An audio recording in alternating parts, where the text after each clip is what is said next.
Welcome to the Postmodern Art Podcast, the podcast dedicated to giving artists who are wilding the world over the platform they deserve. I'm your host, Nathan Ragland, and as we kick off the newest spooky month that is 2023, I invite you all to kick back, relax, bring up your frozen TV dinner, and turn on the TV to enjoy one hell of a podcast. I know it's slightly confusing unless you're watching the video version. Today's guest is Justin Hart, best known for his podcast, Telehell, a podcast covering the worst, dumbest, and most sin-worthy moments throughout TV history. Telehell was a podcast that the instant I started listening to it, I was hooked, line, and sinker. It quickly became one of, if not my absolute favorite podcasts. And especially with the creativity that Justin puts into it and the personality that he brings to it, I knew it was only a matter of time before I had to get him on the podcast. And again, what better way, except for fact we're talking about Telehell, than in October, kicking off spooky month. You get the point. If you enjoy Justin, please make sure that you support him with all the links down in the description below. Especially, and I cannot emphasize this enough, going and listening to Telehell when you get a moment. Seriously, like, you guys are missing out if you haven't listened to it yet.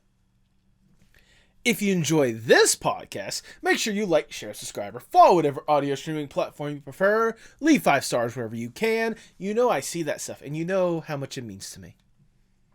If you want to go a little further with that support, maybe you should consider checking out our merch shop at fourthwall.com. Link to that will be in the description below. You can browse a wide range of some fantastic outfits done by some amazing artists and former guests of the podcast, and personally, I think you would look fantastic in it. Hey, maybe for Halloween you could dress up as a fan of the Postmodern Art Podcast. It's the newest style. And look, if all you're looking for is a calm, cool, casual place where you can interact with artists, whether they've been on this podcast before or ones that share a similar mind of love and passion, maybe you should consider joining our Discord server, the Artist Sanctuary. We've already developed an eclectic group of artists in there, and I think you would be a fantastic addition to that group today. But now, without further ado, please enjoy the Postmodern Art Podcast. Do you have any questions or concerns before we get this show on the road? The only real question I have is when exactly were you planning on dropping this episode? Because we're not supposed to come back until November this year just because of stuff that I do in the real world. And I didn't know if timing was an issue or anything like that. But I mean, I'm willing to drop it in like early October if that's okay with you. That was honestly exactly when I was gonna. So I upload Thursday evenings, and I was going to have this episode be the first episode of October 5th, if that is okay with you. Perfect. Okay. Perfect. Yeah. If nothing else, like, you know, again, kind of a reminisce of what you've got so far, a little tease, and that maybe not a full tell-all, although I do remember you saying something about what the season premiere of this upcoming season is going to be when that lost footage was found. We will talk about that. Good. I'm excited to hear about that. But yeah, no, because I like to set up, you know, I very rarely do themed months, but I mean, with October, right, I have to do kind of like a you know, horror, spooky, Halloween-esque theme, and I thought Telehell, talking about the worst, like the way you set up your podcast or whatnot. Oh, certainly. I figured it was a good fit for that month.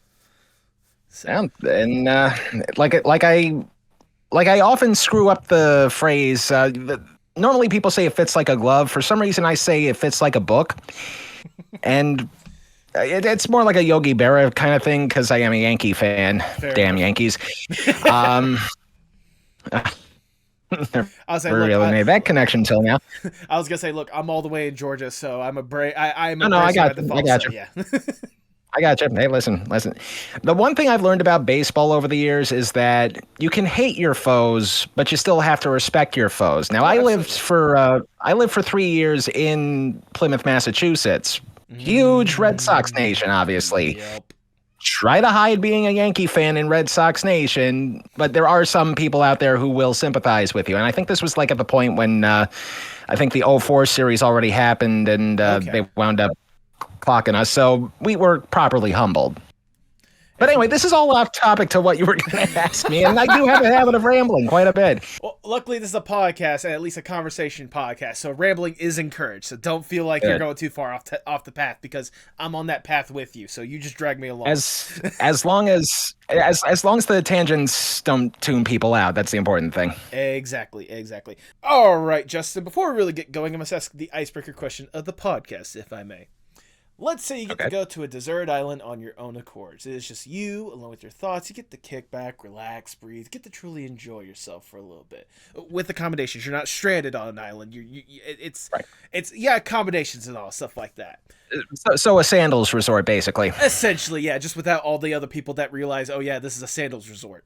Of course.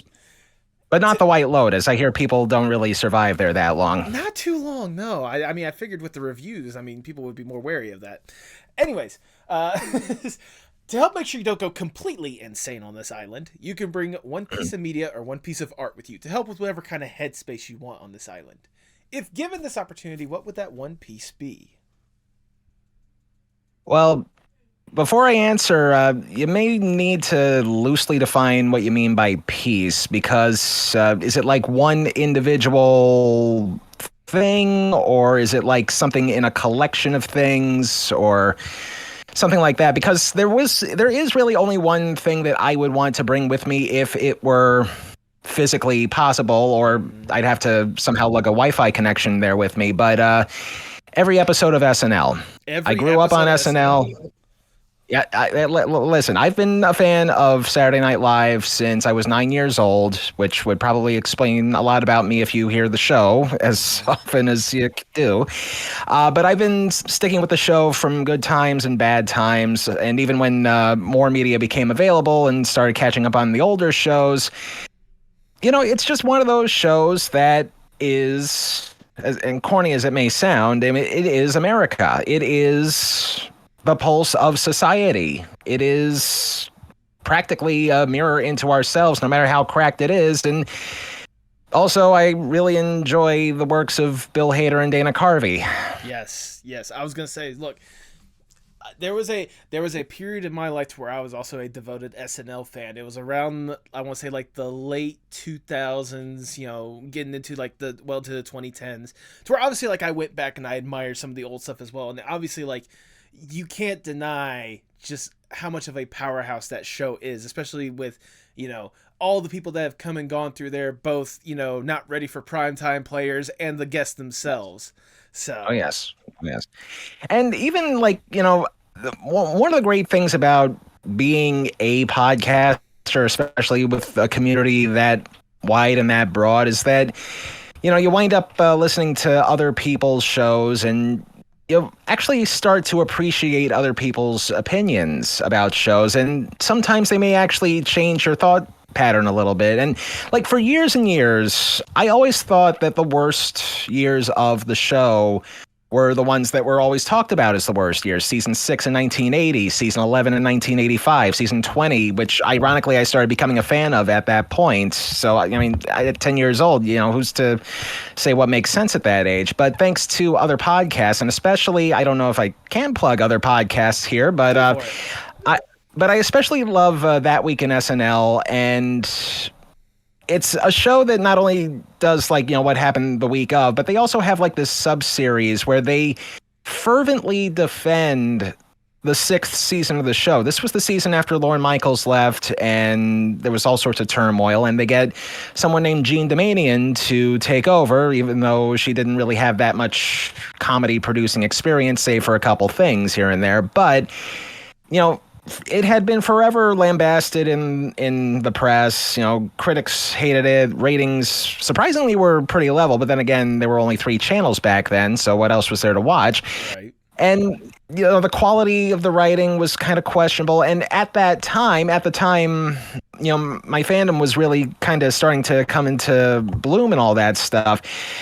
I kind of agreed with the initial consensus, but thanks to this That Week in SNL podcast and their deep dive on all the season 6 shows, and that it may really not have been as bad as they make it out to be, it's always good to get an extra perspective from an extra point of view. And, I'm just a guy that does a podcast about things that are, in my opinion, bad or stupid or dumb TV shows. But that's the thing; it's subjective. Exactly. I'm not the the end all be all or anything. And there's thousands of people like me that talk about stuff like this all the time. And it's always good to try to keep your thoughts your own. I mean, I think one of the big taboos, though, I've come to realize about podcasting is that you really shouldn't listen too much to your direct.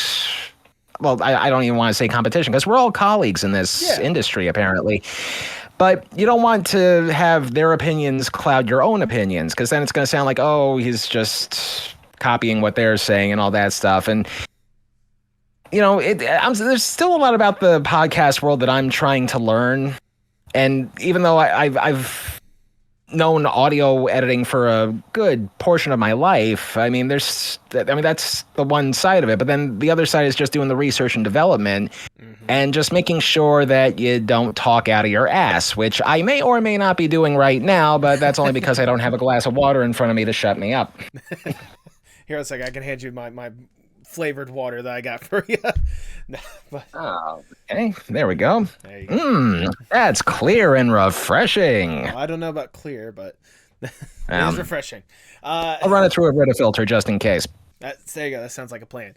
But even I will say I do kind of agree with you when it comes to like that subjection kind of thing more than anything else. I mean, obviously, you can see a million different opinions. You can see a million different people say, oh, this thing is bad, this thing is bad, this thing is bad. But until you really sit down and enjoy it yourself, like you're not gonna truly know what your opinion is, because it's not like you shouldn't try to have the same opinion as everyone else. You need to have your own opinion, because that's just how life is. And I mean, with what you're doing with your podcast, which we'll definitely delve a lot more to later on, you're showcasing both the good and bad side of trying to find your own opinion of what people could already say is bad. I mean, sometimes you can agree with them, and sometimes, okay, people were a little too harsh.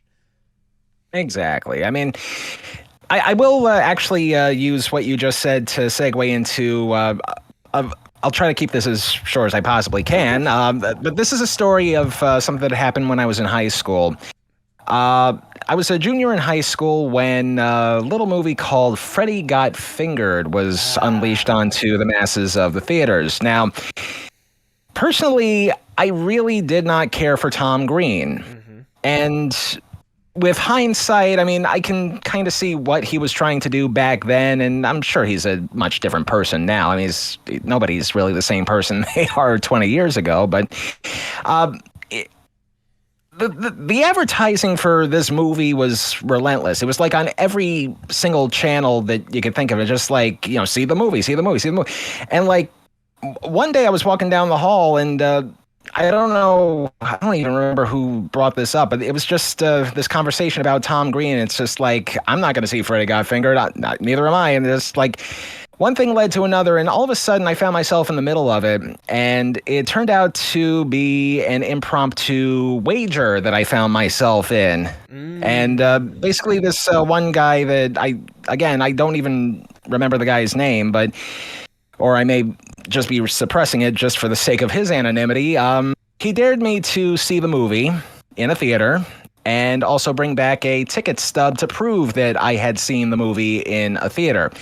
And I think the reason why he wanted like visual proof that I saw the movie was because this was like expected not to do any business at all whatsoever. So I didn't want to go to this thing alone. So being the wise 16-year-old that I was, I convinced my father to take me to this movie, which was an R-rated movie, I believe. And he, myself, and maybe two other people were in the theater on the day that we saw it. We sat through it.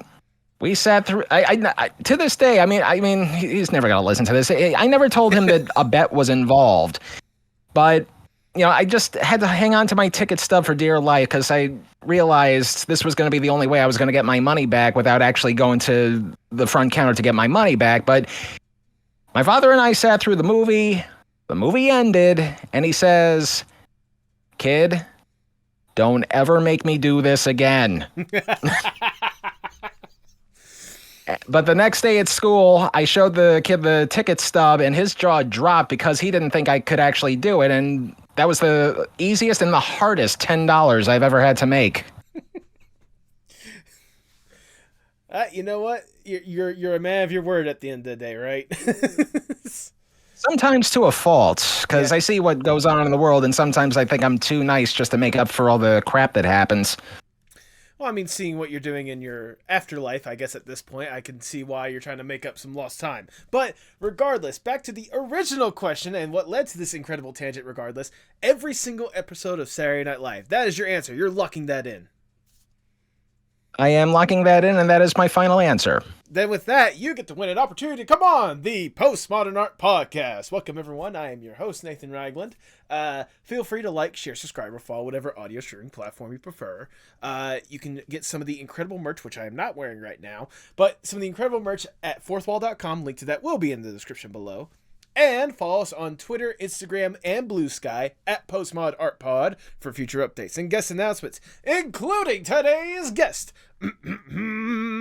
He is the host of Telehell, a podcast covering the worst, dumbest, and most sin-worthy moments throughout TV history in a devilishly splendid way. Welcome to the podcast, Justin Hart. Hello, my name is Justin. I am happy to be here today.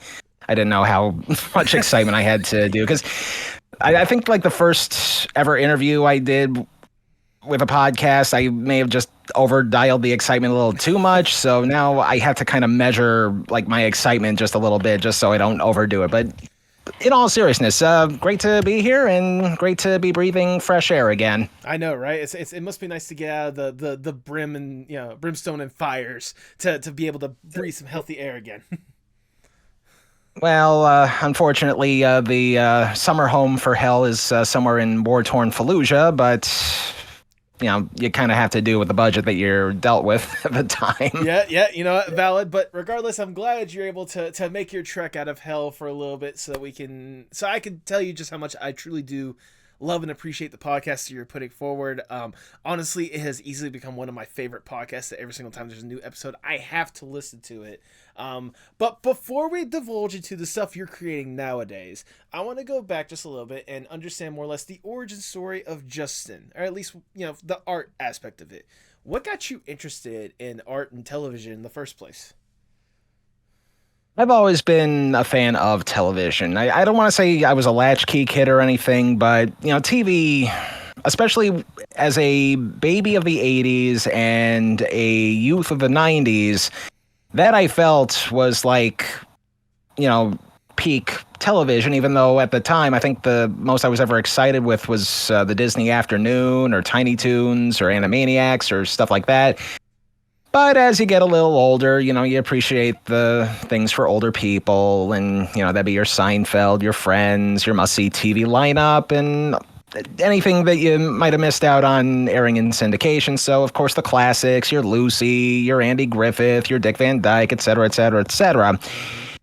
And, that's kind of been the case for most of my life, but that's just being a fan of TV in general. When the internet came around, I want to say we got our first computer in 1998, and I'm just kind of discovering, still as a teenager, what all this stuff is about with the parental locks, and seeing what's what. And I come across this website, which I believe is still around to this day. It's called tvparty.com. Okay.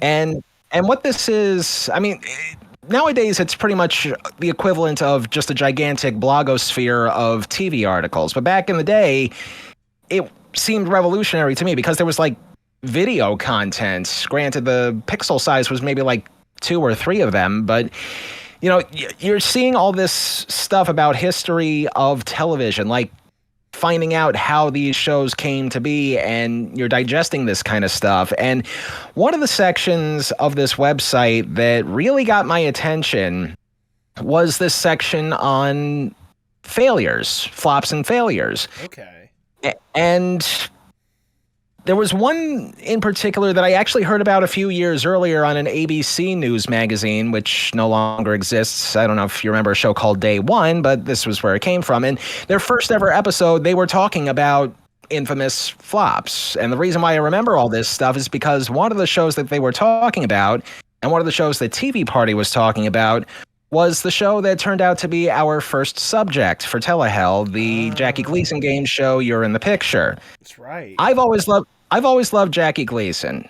I've always loved The Honeymooners, but also, the stuff that he did outside of that, Smokey and the Bandit, The Hustler, and all those things. But, for a show to last just one episode and then just be so universally reviled that it gets pulled off and then something else has to be slapped together at the last second just to make sure that something is going to be on the air next week.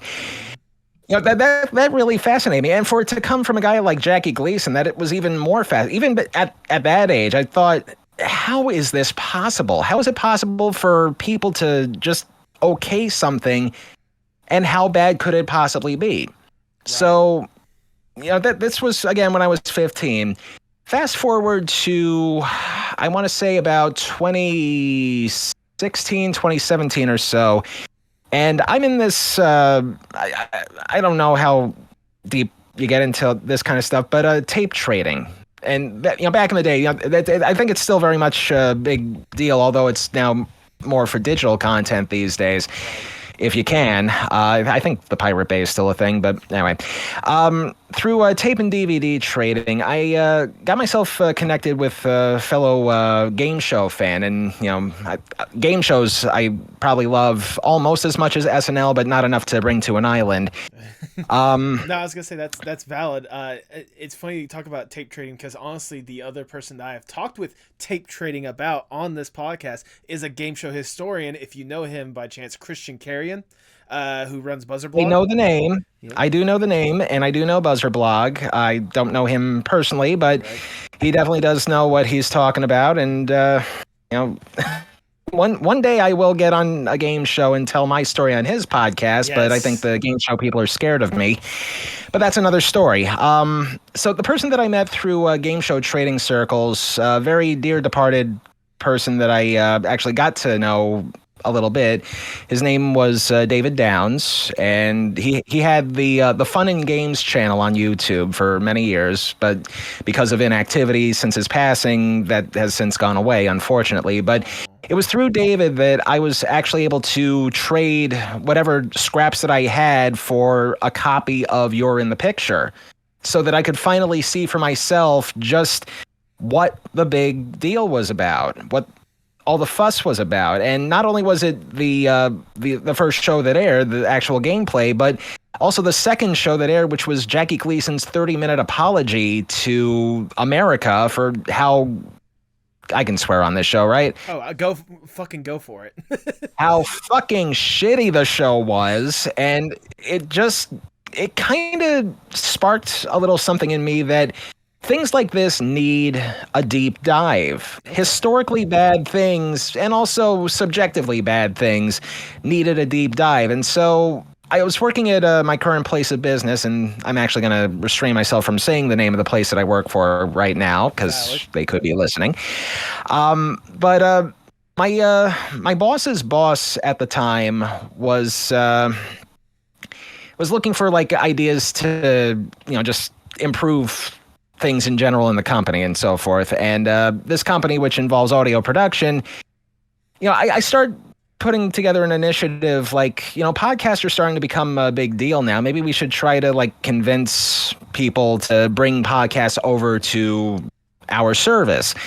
So I start putting together this in-house guide of shows that I would recommend, and once a month, I'd send it to my boss, he'd send it to his boss, et cetera, et cetera, et cetera. And they have accepted some ideas, but tangentially. I mean, all I really am is the messenger there. But from that assignment, that boss says, you should have your own podcast. Something like this, but, something that ignites your passion, so to speak. So okay. That was 2018, and about a couple months later, I just really started thinking to myself, what should I talk about? What do I want to talk about? And how do I make it interesting?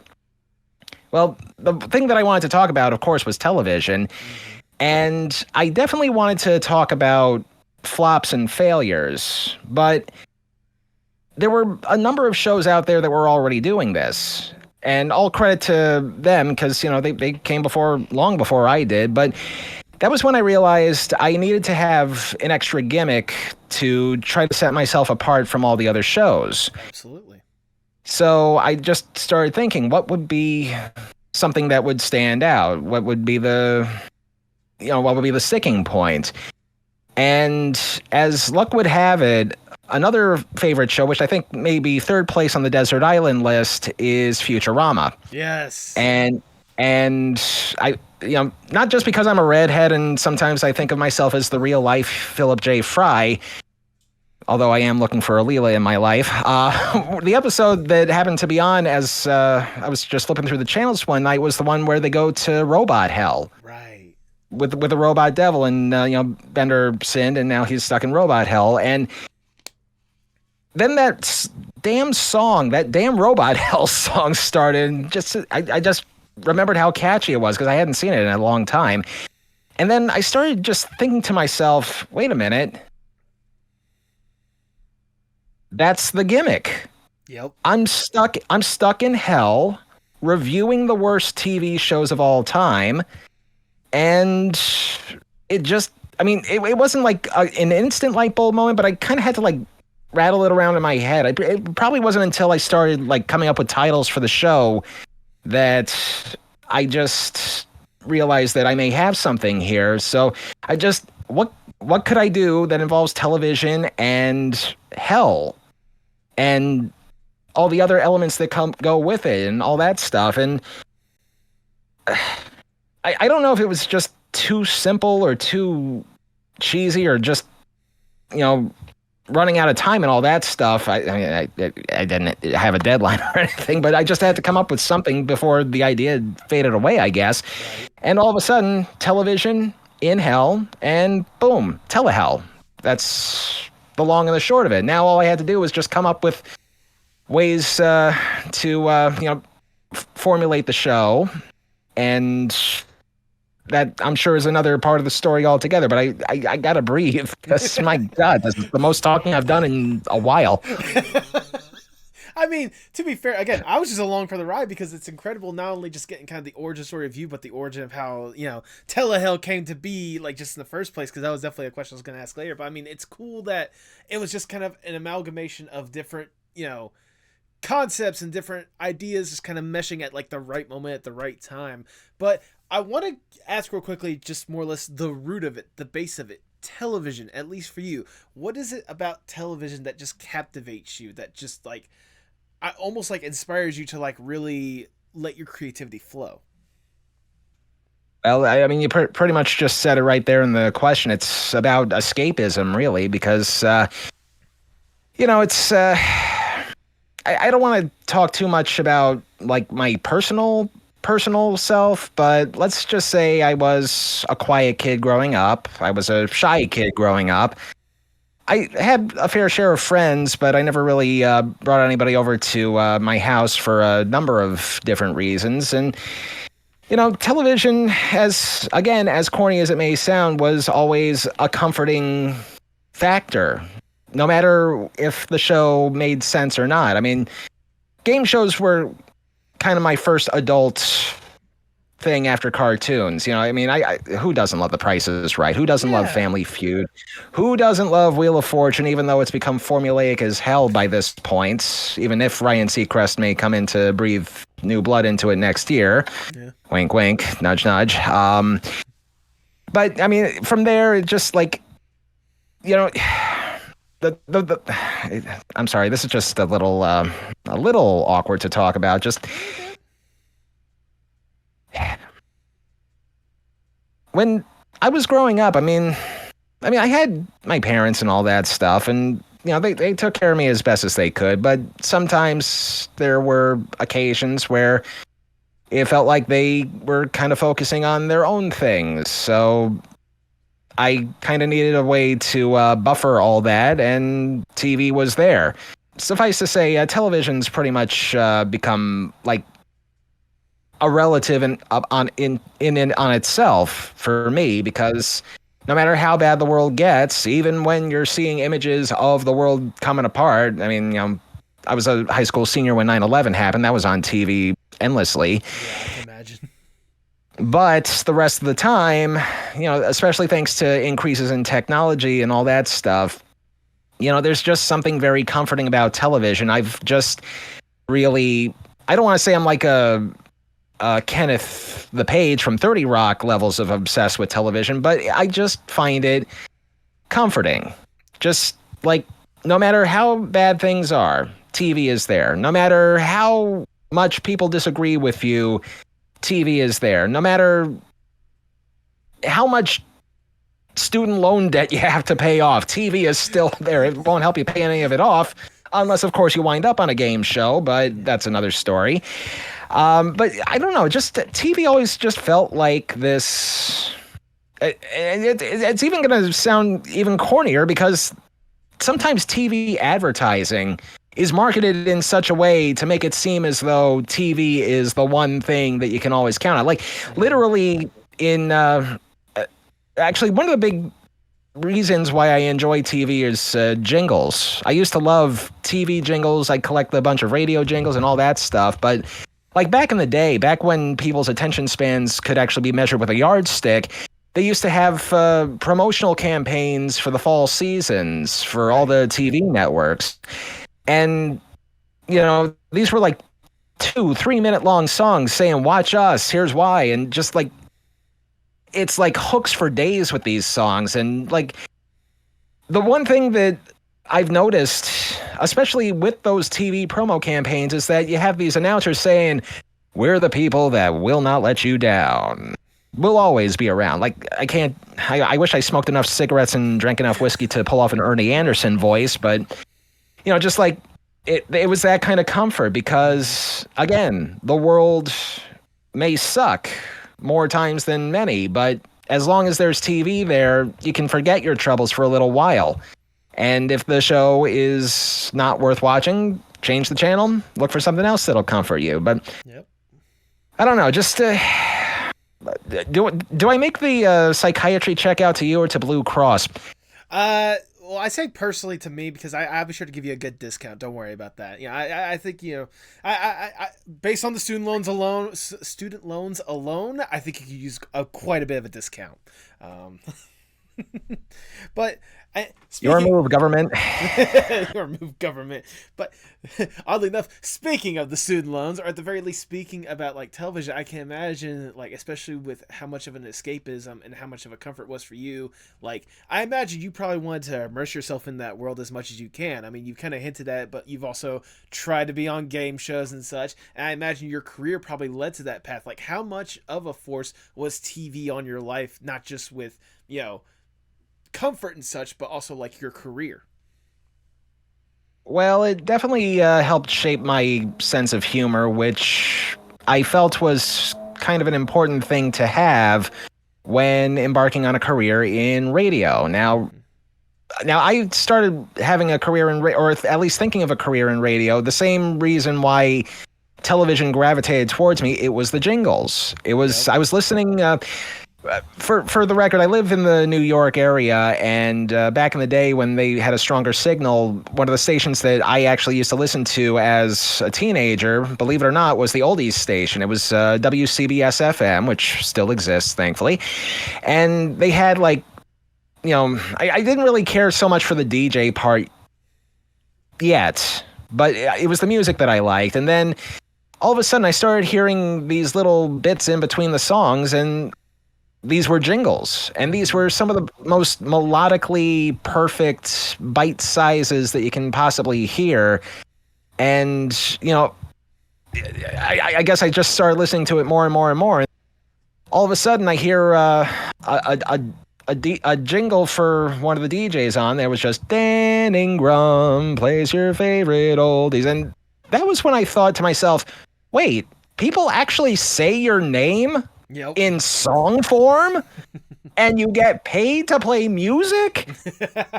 And that was when I started thinking about a degree in communications. And I don't know, just it was just serendipitous, really. Just random listening to the radio and just thought to myself, man, this is something I really would like to do.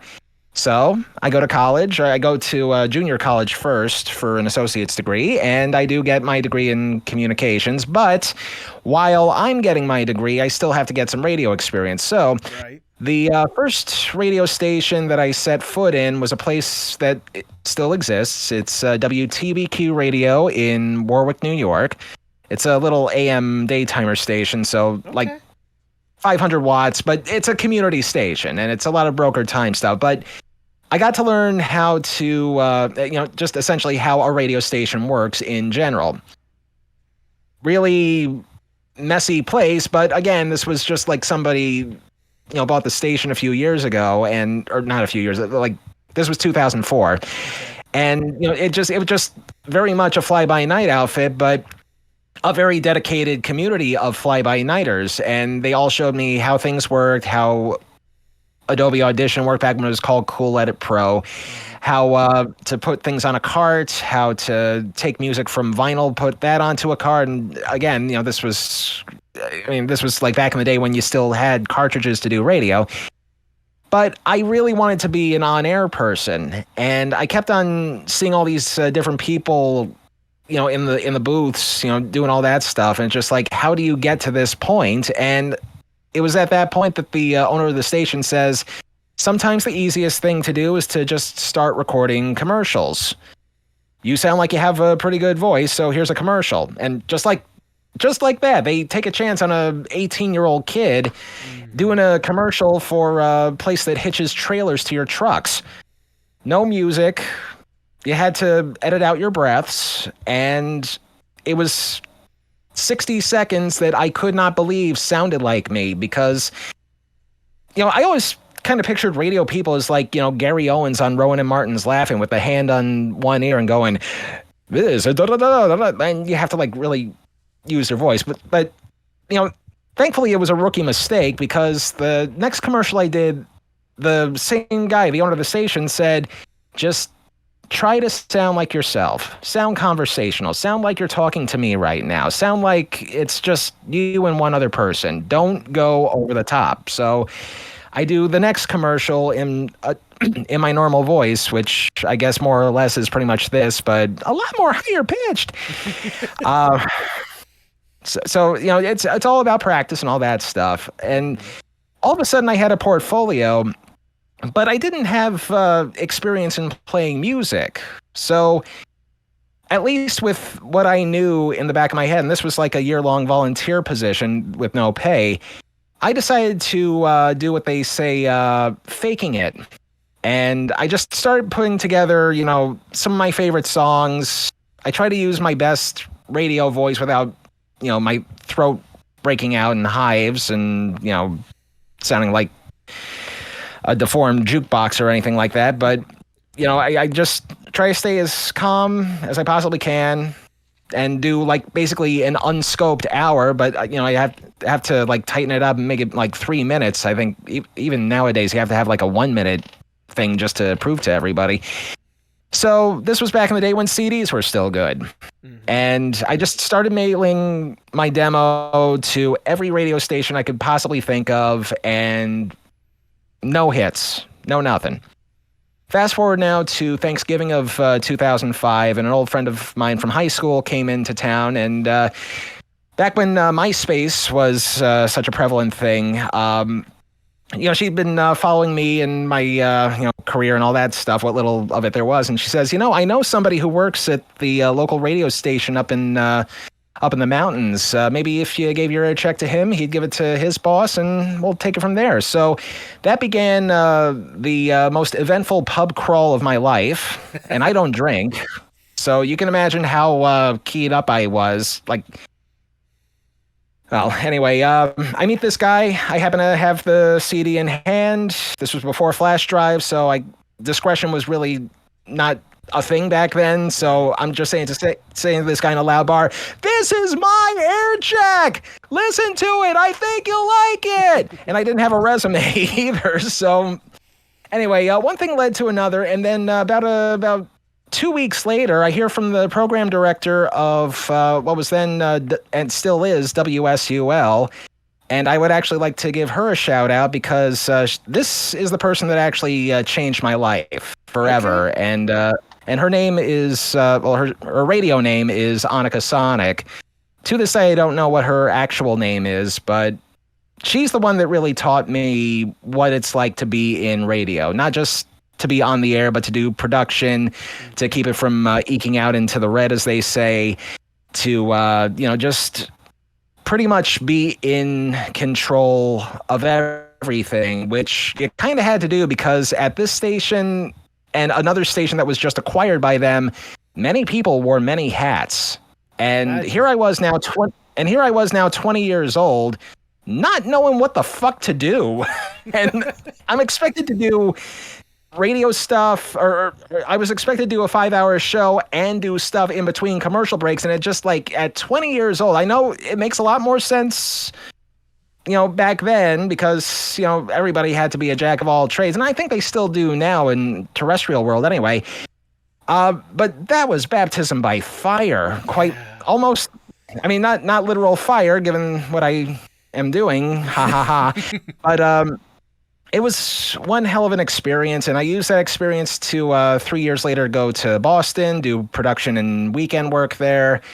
Then the recession hit, so I moved back to New York, got my bachelor's degree at SUNY New Paltz, and thanks to that bachelor's degree, I have now secured a job doing commercials for a quote-unquote major broadcasting company and have been doing so now for the past 9 years. The end. That is incredible. Major respect to that more than anything else. Just that journey as a whole, just to get to this point. I just want to say, whenever you were talking about, what was it, David Ingram or whoever the person was? Dan Ingram, yeah. Dan Ingram, like when you talk about his jingle, it just reminds me, I'm pretty sure it's a more syndicated radio show, but it just reminds me of the classic Delilah, like her. It's sort of similar to that. I mean, Dan Ingram, I should probably mention for your listeners out there, one of the, if not the greatest radio DJ of all time. And if you ever get the chance, go to musicradio77.com. That's a tribute to the original WABC radio before they turned into a talk station. Currently, they were the biggest music station in the world. Okay. Like, literally around the world, because it was an AM station, 50,000 watts, the signals would skip all over the place. But Dan Ingram had such a knack for timing and the right one-liner and the right ad-lib and just making everything flow smoothly. I mean, I'm talking about him right now, and I'm just putting water in a Coke can. That's how good this guy was. But listen to a couple of his air checks. You'll hear how good he was. And take it from me, he is the reason why millions and millions, well, I don't know how big the industry ever got, but like a lot of people wound up becoming radio DJs because of Dan Ingram. He passed away a few years ago. He was 83, but still his voice is always going to be a defining influence for me. Oh, absolutely. I can only imagine. I mean, like you said, he is part of the reason why you're in the industry in one aspect for another. So, I mean, I can only imagine the impact he has had. And I mean, obviously, just based on that journey alone, the fact that it has led you up to this point to where you're in it working on commercials, but also using the skills that you've gathered along the way to produce your own quality program with Telehell. Now, I've already danced around it a little bit. I mean, you already kind of already addressed the backstory behind it, but I'm genuinely curious, like, when it comes to more or less the concept itself, how did you eventually develop it to where it had that distinct style that you have presenting Telehell? Well, I didn't have the style of it immediately. Like, at first, I just thought it was going to be like, a niche kind of thing where, I just talk about the show and the history of it, or the show that I cover that week and the history, the backstory, and all that stuff. And The 9 circles of hell as a rating system, that was always going to be in there because, it's hell. Mm-hmm. You got to have like the representation of hell, and that is Dante's Divine Comedy and the 9 circles and all that stuff. And if you listen again to the first episode, we explain exactly what it's all about, and we've kind of adjusted it a little bit here and there. It's a little more looser than the initial interpretation of it. But I don't think we really started sounding like ourselves until maybe the 3rd season. That's when we really started adding the fire and the reverb and all that stuff, but also the story element. And for those who don't know, I play a guy who gets sent to hell for stealing cable. Now, that story has yet to be like fully told, but that's what I tell everybody that I do an interview with, and I've kind of set up the mythos for myself there. But basically, I'm because I stole cable, the punishment has to fit the crime in an ironic way. And I should also probably credit Mystery Science Theater 3000 for this, because it kind of feels similar to them, but without the robots and all that stuff. But basically, to just go through the worst that TV had to offer at that time, or continues to have at that time. I mean, TV's been around for 75 years now. Yep. That's the diamond anniversary, I believe. So, 60 is diamond, 75 I think is ruby. I don't know. But TV has been around for 75 years, and there's a lot to talk about. So I just started talking about it. But again, like the overall sound of the show, we were still kind of trying to find ourselves in the first season, which was only 6 episodes. The second season was 13 shows. And I guess and I say we a lot because, it's just, I'm doing everything. So I might as well be we, as in we are not amused. British we, I guess you can say. But, that's how it is sometimes. But, it's like the reverb came first just because I knew I was going to be underground in hell, or wherever hell is. It's a whole metaphysical plane. But, if you're wondering how he eats and breathes and other, it's that kind of thing. Repeat to yourself, it's just a show. You should really just relax. So, incrementally, we started to forge our identity, and eventually by season 3, that's when we just started really going full on with the reverb and the fire and all the hell-related stuff. And we do have our platoon of voice actors, some of which are people that I actually work with at my anonymous job. Okay. And they're all cool to jump into it, and they just really love doing all that stuff. And I know there's a question there. Just one more time for me. Honestly, it's actually going to lead to actually another question, because the way that you've kind of more or less developed the style and the presentation of Telehell so far has been absolutely outstanding. And if I may also note, the editing that you have for your podcast is one of my favorite parts of the podcast. You have it down to a T to where it truly is an immersive audio experience, no matter what you're putting us through. I mean, I truly appreciate that. What is the process like for you in order to nail down an episode of Telehell?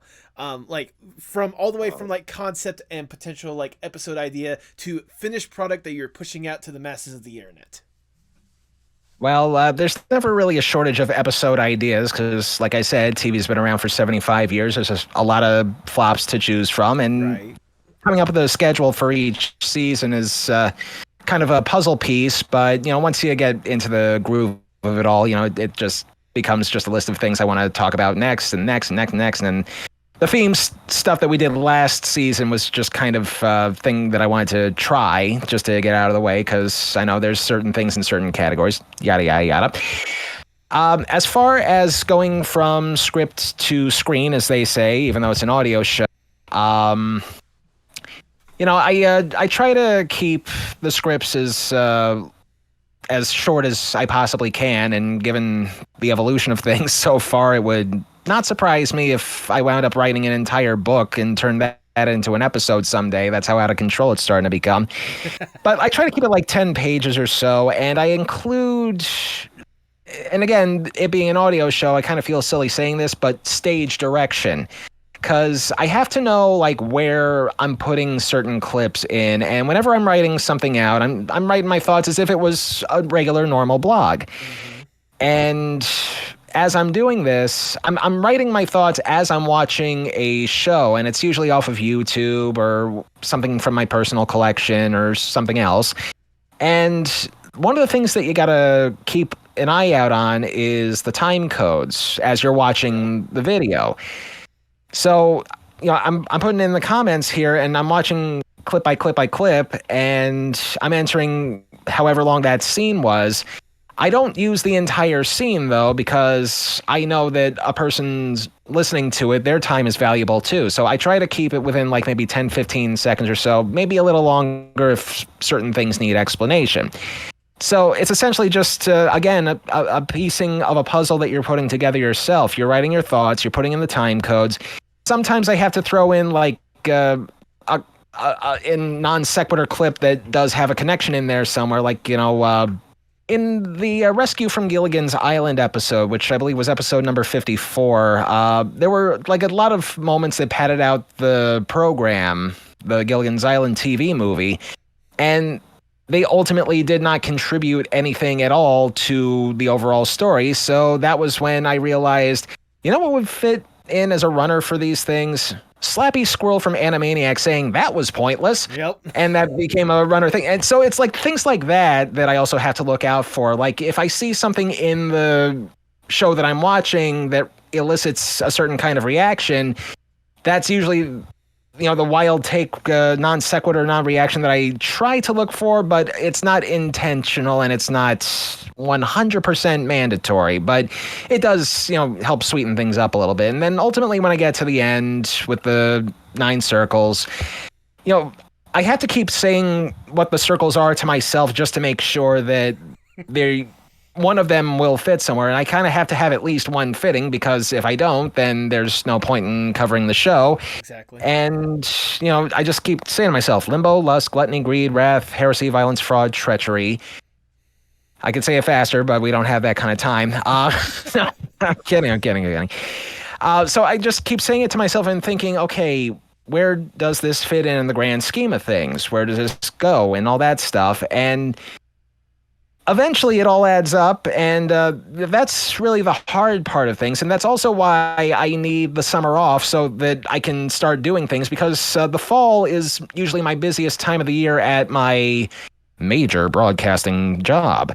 Because we're getting ready for Halloween and Christmas and football and all that stuff, and that kind of, pushes certain other priorities to the side for a second. So I mean, as of press time, I've already written 3 scripts for season 6. So there you go. So we're going to be fine there. But again, that's why I need the extra time just to write the scripts, because it's writing the scripts for this that's the hardest part, because I want to make sure that what I say not only makes sense, but I also want to sort of be my own censor, so to speak, and make sure that the things that I say may not go too far, but at the same time, maybe they don't go far enough. I'm not in it to shock people, right, basically, but I just want to be sure that what I say doesn't sound stupid. Right, exactly. You don't want people to see or hear like something you said about like a certain thing, and then basically just pull the crusty, what the hell was that? Yeah. Well, I mean, I have been tempted to use that particular clip when I see something that doesn't make any sense in the show that I'm watching. Exactly. But not in my own critique or anything, because that'd be a little too meta, I think. But so that's the script part. Then I just voice what I say, and that usually takes about 45 minutes to an hour or so if I don't screw up or flub up or do anything like that. And I have like a touch of dyslexia, so sometimes the words that I type do appear a little out of order for some reason. That's when I have to put on my glasses for all that stuff. But otherwise, that's the easy part, is just the recording myself. Then I still have to wrangle all the clips that I need, and I use Pro Tools for all my editing needs. Okay. Best program for an audio editor out there. I'm sure there are plenty of others out there. I'm actually recording our conversation on Audacity as we speak right now, but I record I record the monologues basically, as I'll put it, on Audacity, and then I clean it up through Pro Tools. But it's also through Pro Tools that I also now this is the big secret. Ooh. All the stuff that I watch is 90% usually on YouTube. Mm-hmm. The rest of the time it's through like private collection stuff that I have that I can just easily, run through a video program and just strip the audio out. But it is through YouTube. Long time ago, there used to be something, incidentally, the very thing that I first saw on that TV party page was a thing called Real Player. And Real Player, back in its day, was simply that. It was just used to play 30-second clips with the potency of a potato, as they say. But they've since evolved to a point where they now have this thing called a Real Downloader, where you can download videos off of YouTube, and you can pull the audio from that video. So I then use the audio from that video, put it in Pro Tools, cut, get the clips that I need, compile them all together, and then comes the actual editing of the episode, which by the time everything is said and done, almost looks like you're looking at a chromosomal blueprint. Like, you want to know about DNA evidence. I mean, that's pretty much what a Pro Tools session is going to wind up looking like for a 45 to 60 minute show. But that's like the final piece of the puzzle in just getting it all together. Then you got to listen to it. Then you got to do the quality control stuff. You got to make sure nothing's in there that shouldn't be there. And then boom, bada bing, I upload it to Libsyn and wait for it to drop, and also wait for any hate mail to come in. If any. If any, yeah. I mean, I will say, like, especially with the plethora of different topics that you've covered on the Telehell, I would be surprised if there is hate, unless someone is like the one secret devout fan of this, like, of the shows that you're covering, and they don't truly listen to what you're talking about. Be like, how dare you put this horrible thing or this wonderful thing, hate it like everyone else is. Like, I don't think any of that is out there, but I can only imagine, like, especially with the gold mine that is terrible TV out there, with, within the parameters that you set up for yourself, like, it's gotta be fun. It's gotta be both fun, but also a chore sometimes to have to go through some of these terrible TV shows just to figure out, like, what you're gonna be using. Oh yeah, I mean, like, we kind of have. I gotta stop saying we so much. It's just me. We. It'd be like French, we. Yeah. Yes. Without the oops. We have this cardinal rule. We're not just going to hate things just because it's bad. Mm-hmm. Like, that's an easy thing to do, because if that were the case, I would be reviewing reality TV shows until I have to sign up for AARP, yep. Which may not be that long from now, but that's besides the point. No, I try to stay away from shows that are just like, meh. Like, yeah, there was things not to like about it, but at the same time, it's not like historically not good. Like the Jackie Gleason game show, that was historically bad. Mm-hmm. Super Train, that was historically bad. Other, like, TV movie pilots are kind of hard to do because, they didn't make it to series, so at least you're eligible for one circle there for Limbo. Yep. But then you also have to judge it as its own thing and not, for, like, other things. I mean, there may be a good backstory behind it, but in those cases, like, especially with TV movies, I always judge it for the content, not for anything else. But when it's a series that has a much more substantial impact, you kind of wonder, people put their time and effort into making something that they think is going to last for years and years and years. But then there's always going to be that one missing piece. We try to figure out what the missing piece is. And, I guess you could say it's death with dignity, I guess, because these shows did die horrendously in the ratings, but maybe they did not deserve such a fate, and maybe there was more to tell about that show. And there have been, we have these other rules of things that we will not review, and quick spoiler alert: we are going to be changing one of them this year, thanks to our the listener survey that we put out earlier this summer. We'll talk about that later, but I will tell you that one of the rules that we are not going to be changing is that of the guilty pleasure rule. That's when there's a show that's bad that everybody else in the world says is bad, but I personally happen to like. And there are plenty of shows out there which have made it, by the way, on various lists of worst TV shows of all time that they say, oh, review this, review this, review this. And just like, I have editorial control. Yep. I mean, I'm not going to be a snob or saying, I don't care what you think. I do care what people think. But if I genuinely like something, whether other people like it or not, it would seem pretty, I don't want to say hypocritical, but it would just seem awkward if I were to do something of that. But if it's a show that I hate and other people like, that's the opposite. That's the exception to the rule, because at the end of the day, it is still my show. It is still a subjective opinion. It is still my opinion, but it's an opinion that needs to be told. Now, there have been sometimes, and you did bring this up a little bit, people saying, oh, how dare you say this stuff, but not for the reasons you think. And I think this segues neatly into episode 53, and I will say this one last time this is about a TV pilot that Anthony Perkins of Psycho fame did, and it was called The Ghostwriter. Now, I've mentioned time and again, I never really specifically mentioned what the overall complaints were. All I know is that I got information wrong. Now, getting complaints about getting information wrong, that is a major thing. And that is something that needed to be addressed. Absolutely.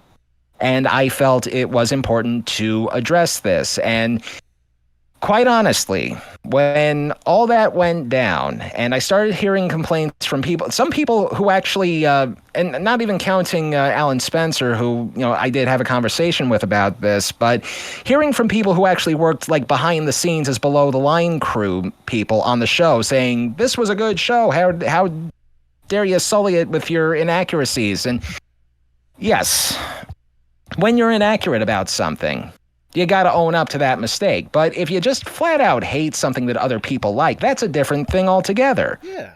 So in the Facebook conversation I had with Mr. Spencer, I just said, look, we're a small show. We, tried to cover this as best as we possibly could with, TV pilots. It's kind of hard to find information and all that stuff. We're willing to change the information that we got wrong, but Spencer said to me that he does not really approve of self-censorship, so we kind of agreed on an apology, which is why that will remain permanently there on the front of that episode for time in memoriam, because I really don't know what else to do with it. It's been 2 years since this happened now. Right.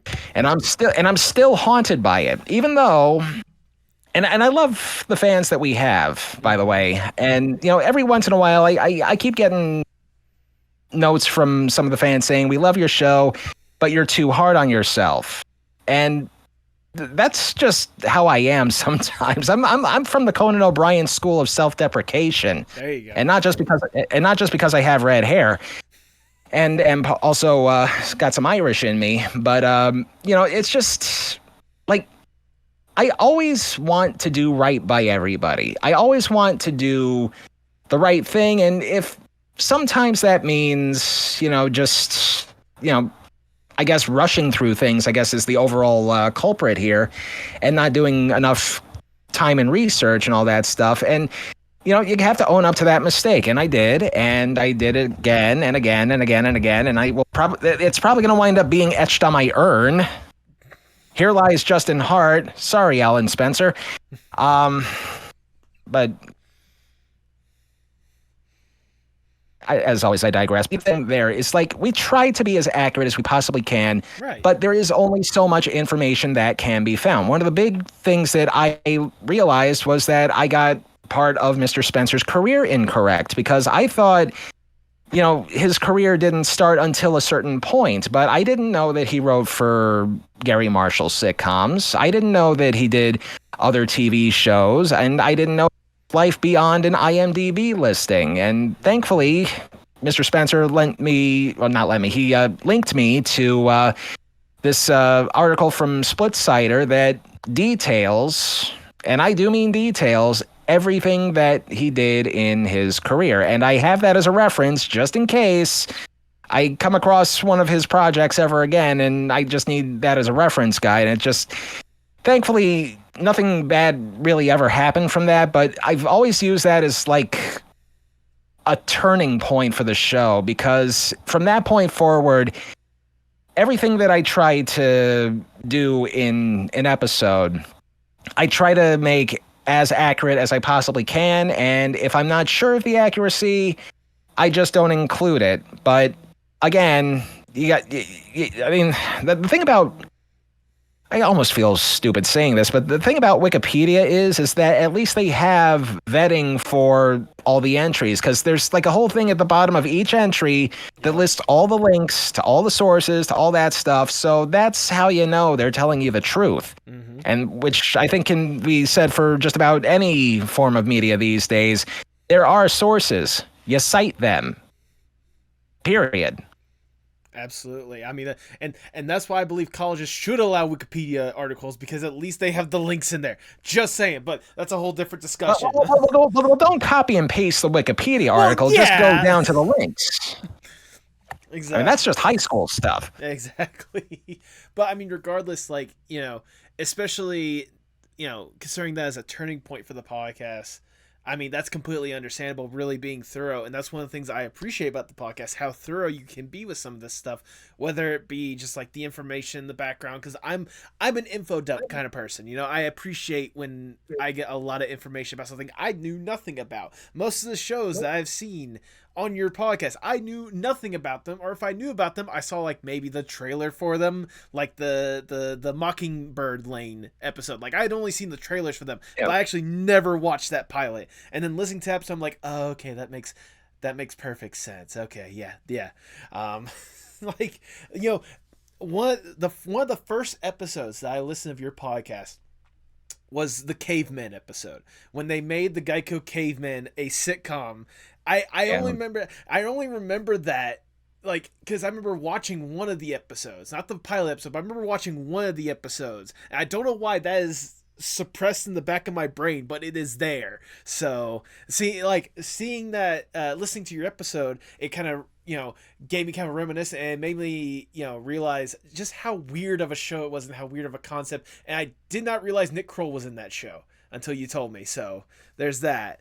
I mean, that's okay. I didn't even realize it either until I saw him listed there. But I mean, he does have kind of a unmistakable face even without the caveman makeup. So but as the old expression goes, sometimes you got to eat your vegetables before you get your dessert. And this was one of those shows for Nick Kroll.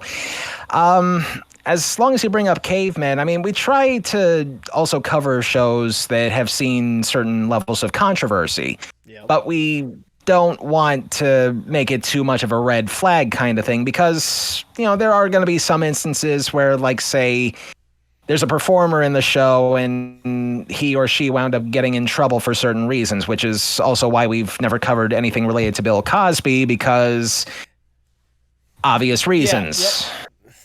At the same time, though, there may also be a statute of limitations if and when he ever passes away, when it may be okay to talk about him again. I don't know.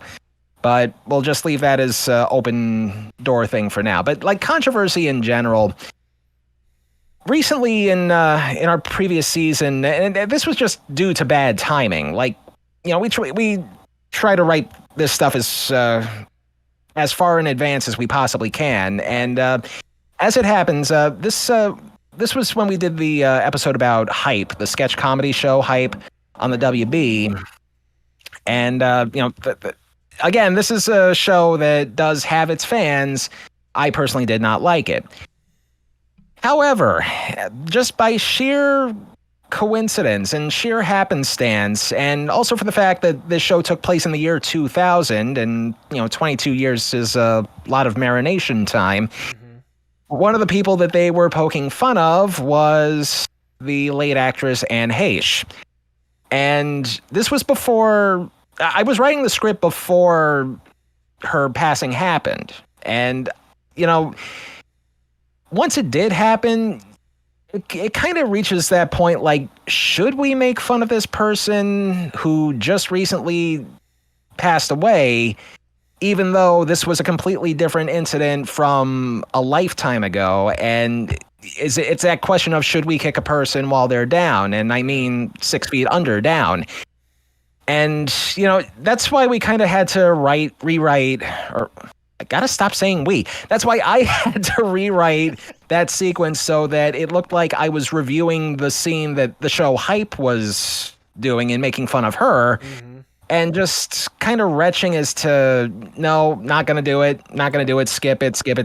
And it's things like that that are easy to gloss over, I guess you could say. But, then there's going to be some times when it's unavoidable. Yep. And that's why we also have a rule about, we're not going to cover TV shows where a person died during production or gets killed, or anybody that gets killed on live TV, because we're not an exploitation show. We're not in the true crime business. We're not in, anything that would be like, if it bleeds, it leads. We're not that kind of show. So we do have our standards. We do have our rules, and we do try to toe the line of good taste, even though we're pretty much bashing the shows that we're doing, but in a objective way, of course. Right.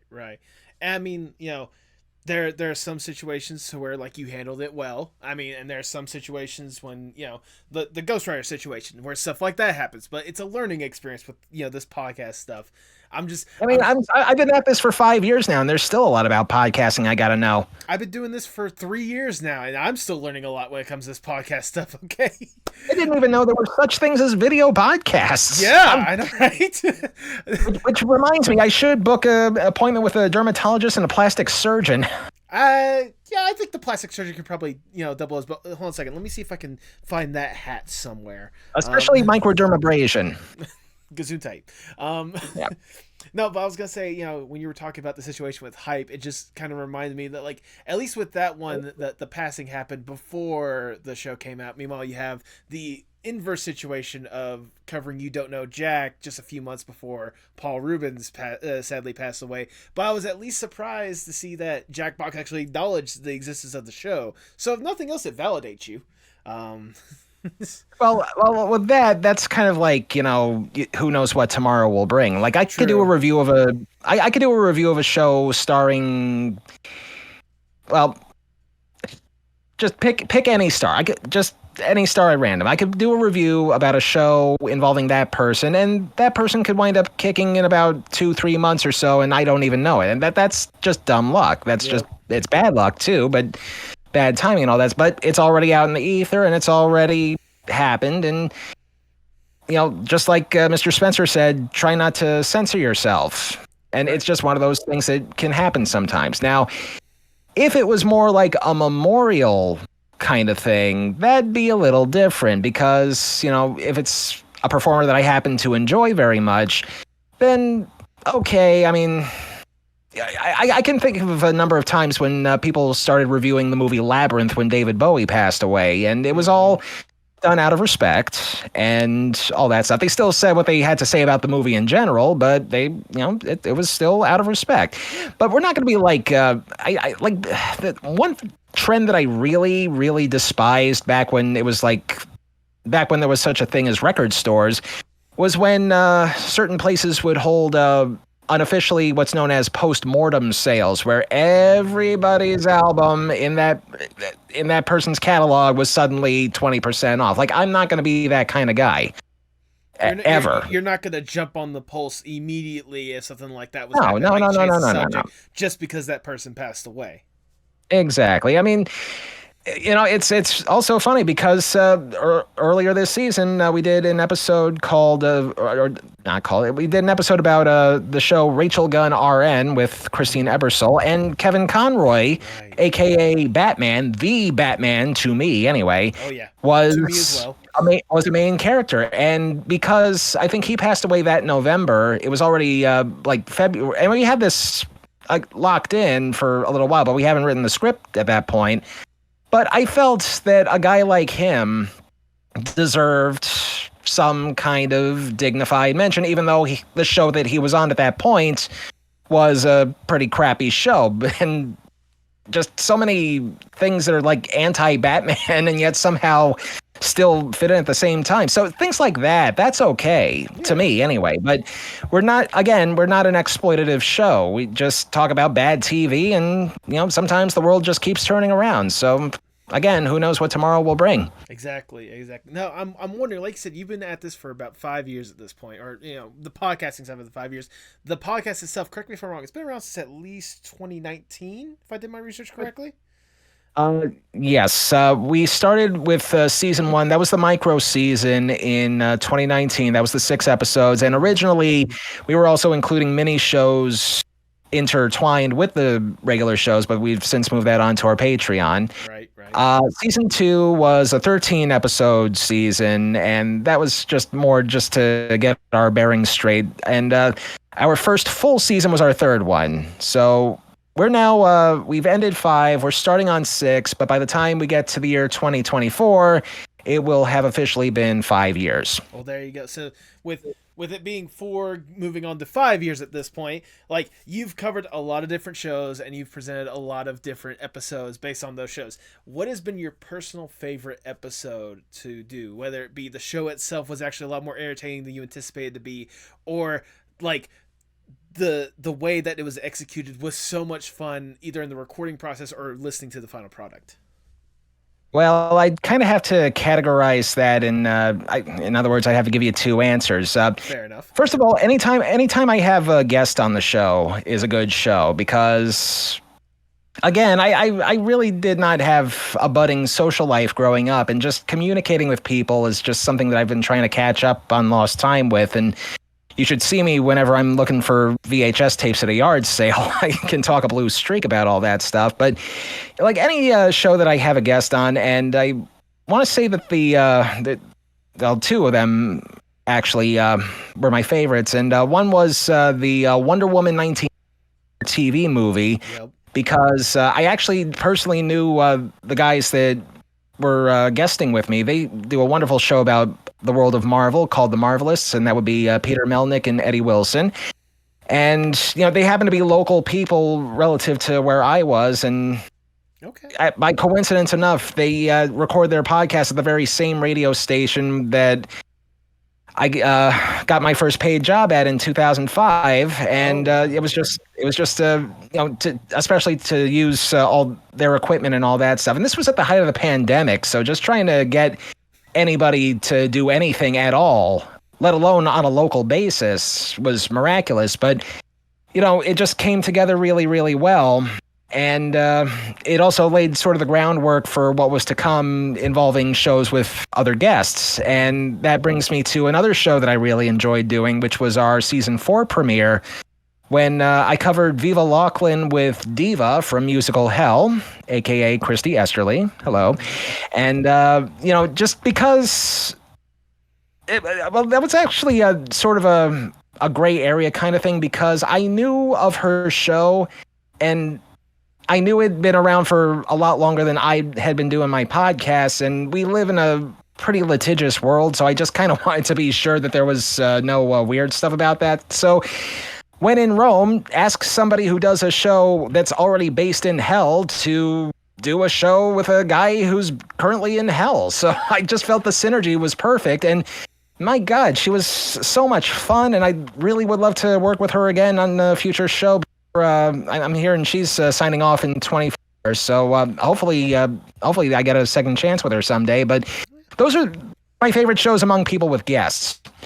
The show that I think really just cemented Telehell in the momentum that it would eventually find itself in, dealt with the Oscars Snow White incident and Rob Lowe singing and all the crap that wound up happening. Just like, I don't know what it was about that show, but it just felt like, as I was listening to it, first of all, the internet itself is laughable on its own, but then there were just like other points where I just thought everything just kind of fit perfectly. Like, there's a point where the fake Snow White is singing a solo part of the number, and she's got like a really high Minnie Mouse voice, because when you think Snow White, you think Minnie Mouse, of course. But well, anyway, she's like singing this like really slow part of the song, and then all of a sudden at the end of the sentence, she's like doing like a little squeak, like a ooh kind of thing, and I'm thinking to myself, where have I heard that sound before? And then thank God I watched a lot of TV because I remembered a show called Community and a scene where Alison Brie as Annie does the Disney face, and she's going ooh, and then all of a sudden Joel McHale's going, now she's going to make the Disney face. Do not look into her eyes. I thought that was a perfect juxtaposition of the whole thing, because it was an illegal use of a Disney character, and she may have literally been using the Disney face, so it just felt so perfect. It's just like crap like that all the time happening is something that I wish I could do for every single episode. But that episode, I think, kind of just gave the right momentum, and there was no looking back after that. Oh no, especially not at that point with some of the ridiculous stuff you've been able to cover over the years. I mean, I talked about some of the shows as well. Some of my personal favorite ones is like, you do the big game, Super Bowl commercial, like Big Game Hall of Shame, yes. Exactly. Your Scrappy Doo episode where you cover like the history of Scrappy Doo or whatnot, and like why exactly he got so much hate. That was one of the most interesting deep dives I've heard across any platform, not just like a podcast platform, but like a YouTube. And quite honestly, I feel that was something that was long overdue, because there is an obscenely large majority of people that are on the opposition side. They're going to hate Scrappy Doo no matter what, even though he was there to pretty much save Scooby-Doo in the 70s and 80s and all that stuff. He was an annoying character, but annoying and bad are not synonymous to me. I mean, again, it depends on who you ask, but I mean, it was just an innocent character. It never deserved any hate. And the fact that the live action movie pretty much solidified all that and cemented it and entombed it and had it permanently embossed, I'm just like, why? So I decided to give the quote unquote worst TV character of all time, according to some, the dignity that he deserves. And that's really sort of the overall goal of the show, is that even though these shows flopped, they were still put on with the best of intentions. Yeah. Like, even some shows that I personally loathe have at least one good thing about them. Like, we did an episode about Shasta McNasty. That goddamn near broke me. But there were things about it that I enjoyed. I mean, at the time, I was a big fan of wrestling. I think 99 to 2003, that was like my peak WWE phase. But I love The Big Show. I love the Dudley Boys. I love Triple H and The Rock. I mean, he's The Rock. Yeah. But, just the fact that they were the one good thing about a show that should have been fetal research. Just, oh God, that's like an oasis in the midst of a giant desert.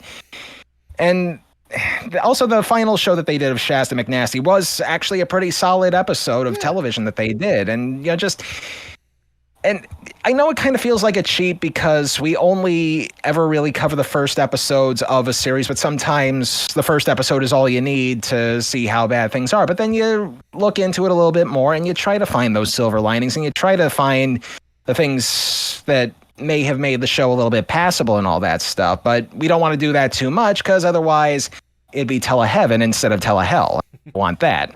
I'm surprised you haven't made that counterpart yet, but I imagine that's probably a lot more research just trying to finding the best of TV than it is trying to find the worst of TV. That, and there's about several thousand podcasts that already fawn over TV shows. Sometimes it's just easier to be negative about it, but also negative to a point. Like, again, I'm not a mean guy. I just call him like I see him sometimes. Mm-hmm. And whenever you were talking about with like Scrappy Doo, like giving basically the worst, like proving why it's not exactly the worst. Another example that I thought of is actually one that you just did for this past season, leading to also an incredible conversation as well, going over the principal and the pauper while getting a conversation with Bill Oakley as well. That has to be one of the most surreal moments for you, considering that I know how much of a Simpsons fan you are as well. Yes. We guarantee one Simpsons joke per episode in every box. How that came about, well, a few months earlier, I was putting together an episode about bad SNL sketches. Mm-hmm. And I was looking for people who do SNL podcasts to do cameos for them. And I've already mentioned That Week in SNL. They were good people, Andrew Dick there, and also Brad Robinson of the Not Ready for Prime Time podcast. Mm-hmm. Darren Patterson of SNL Nerds. And then there was another guy who just hosted a comedy interview show in general, and his name is Ian Firmaglich. And for whatever reason, after... Like, I wanted to get, like, somebody from The Simpsons for the longest time, but I really had no idea how to reach out to anybody. So Ian, out of the blue, says, I've spoken to Bill Oakley before if you want me to give you his information. And all of a sudden, I just froze. Like, I mean, I was reading an email, but I still froze. So I don't know if he was sensing it or anything, but I just jumped on the opportunity. And I also realized that he had written a lot of great comedies, but also he gotten into this whole food thing with the Steamed Ham Society. Mm-hmm. So just in case I needed to do a little bargaining chip action, so to speak, where I live, we have this food store at my local mall, and it's literally a snack store that sells stuff around the world. And I knew that Mr. Oakley does all this stuff involving food reviews. So I just said, Dear Mr. Oakley, big fan of your work, et cetera, et cetera, et cetera.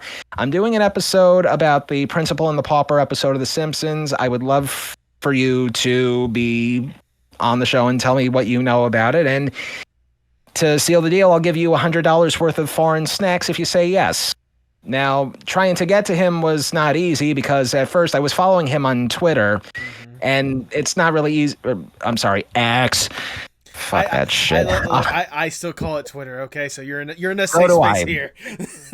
So do I. Well, anyway, I first tried to reach out to him through his Twitter, because he had a DM page open, so I figured, okay, write the guy and see what happens. And for like about 2 weeks, nothing. I tried to find some other way in, and this was before Ian reached out to me with his email.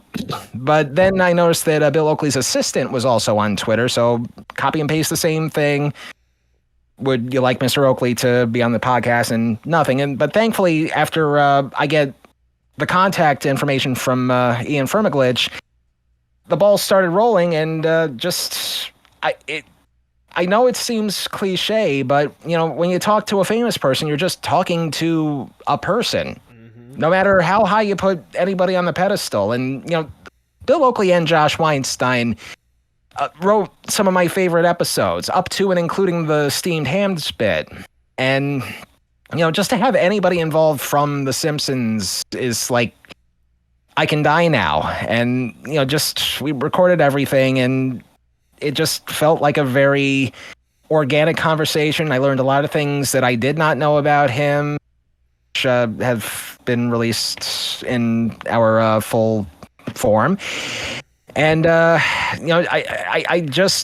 hope that for next season, I can stop the writers and actors strike so I can bring on more writers and actors to the show, because I think there may be a rule about that. But just to have anybody involved in a show that I've covered, and also help get over my crippling shyness, as you can tell from this conversation today, we're always looking for something interesting. And if not, I mean, the world of podcasts is a very friendly one, a very collaborative one. So it's always good to get guests from other shows to come on. And who knows, again, what tomorrow will bring. And I'm probably said that more than I've said, but I digress today. That is true. I know you for the but I digress, and maybe I should have stole that at some point. No. I mean, trust me, I know that kind of feeling that you had with Bill Oakley. I had a similar situation with that with a previous guest that I've had, episode 13, Joe Horn. The guy is a legendary animator, was a storyboard artist for the original Teenage Mutant Ninja Turtles, the original Sonic the Hedgehog animated series, did animated bits for Pee-wee's Playhouse, was a director on the Boondocks and directed one of my favorite animated TV shows, Class of 3000, which was Andre 3000's animated show in the late 2000s. So having that kind of like realization of like, oh, you helped kind of shape some of my humor, and you're something. You're like, no offense to any previous guests and no guests since then or whatnot, but kind of have that realization of someone that, on a big scale has kind of influenced you and probably thousands, if not millions of people. Yeah, it can be a bit intimidating at the very least. Oh, yes. Especially like for a person of that caliber, I actually had to do pre-interview questions. Like I actually had to send Oakley a list of questions just to see if there was anything that he would answer, wouldn't answer, all that stuff. But he answered them all. And that felt actually kind of comforting, just knowing that, if they have the time, they'll talk. And he did talk quite a bit. And I don't. I mean, it's again, like I said, it's already up on the main page, but this felt like something that I wanted to have framed. I don't know how you can frame audio, if possible, aside from like maybe picture of a spectrograph, but yeah. But it's definitely going to be something that I will not forget, and definitely something that's going to be a little hard to top. Well, I'll tell you what's not going to top that, and that's all the Brady Bunch stuff. That's one thing I noticed looking through your catalog. Why do you cover so much Brady Bunch stuff sometimes? It's a funny thing because, again, as I state in those episodes, I don't hate the Brady Bunch. I do not hate it fervently, even though we kind of play it up for laughs that way. But I don't like it in the same way that other people seem to be like super obsessively fanatic about it. It's like a totally different, mindset, I guess. But, it was a good show for what it was. The spin-offs were unnecessary. Oh, yeah.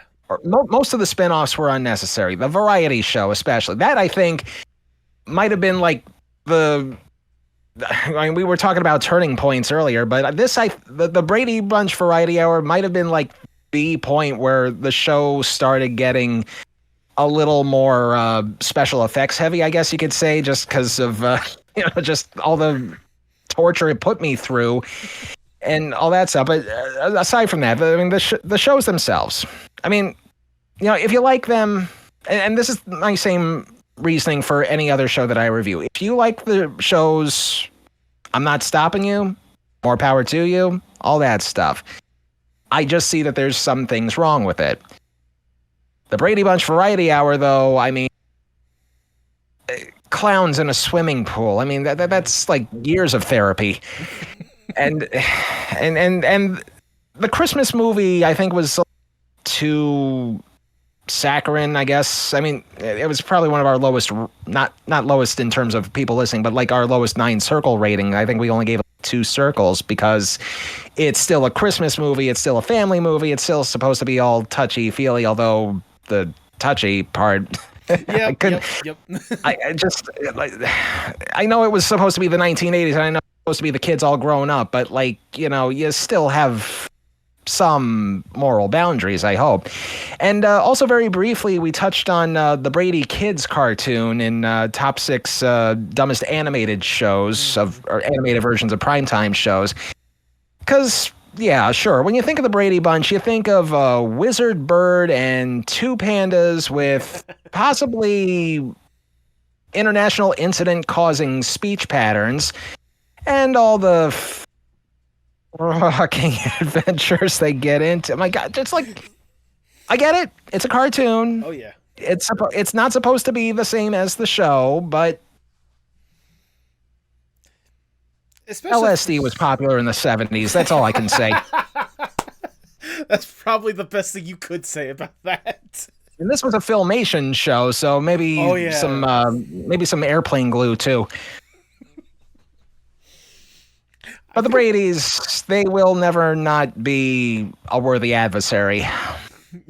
yeah, oh, yep, indeed. But I mean, obviously, like you cracked a lot on them, and you've certainly cracked a lot of topics, a lot of different intrigue, stuff like that. Aside from what you may potentially have planned, I'm genuinely curious: is there a show or a subject that you want to tackle, but you're not sure how to tackle it? Like, is there a show in particular that you're like itching, or at least like intrigued on how you're gonna go about covering it on Telehell? Believe it or not, it is indeed the show that we're going to be covering when we return 6. Ooh. And I can say this because I've actually put this to a vote on our Twitter X page. I'm just going to call it the Bluebird page. Earlier this summer, someone on YouTube found a show that I actually had wanted to review since day one. Okay. And I even like when Telehell was beginning and I was like starting to come up with scripts for things like that, I actually started an opening paragraph on this show until I realized that the show was nowhere to be found. Okay. And for good reason, because this was a show that was meant to be like the spiritual successor to Rowan and Martin's Laugh-In. In fact, it is meant to be the successor because it was done by the same people. George Slaughter and Ed Friendly and Digby Wolf and all those guys.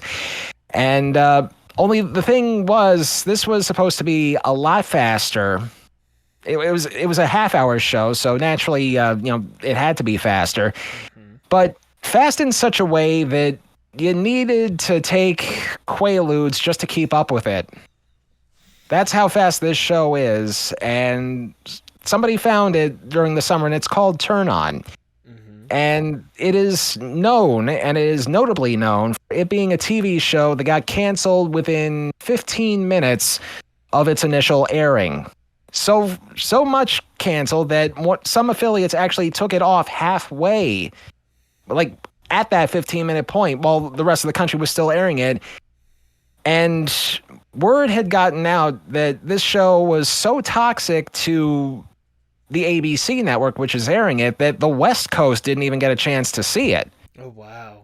And this was a show that had aired only once in 1969, had not been seen by anybody for 50 years, but somebody on YouTube, in fact, multiple people have since taken this one thing and put it up on their own pages, so now everybody's pretty much seen it. I have seen it.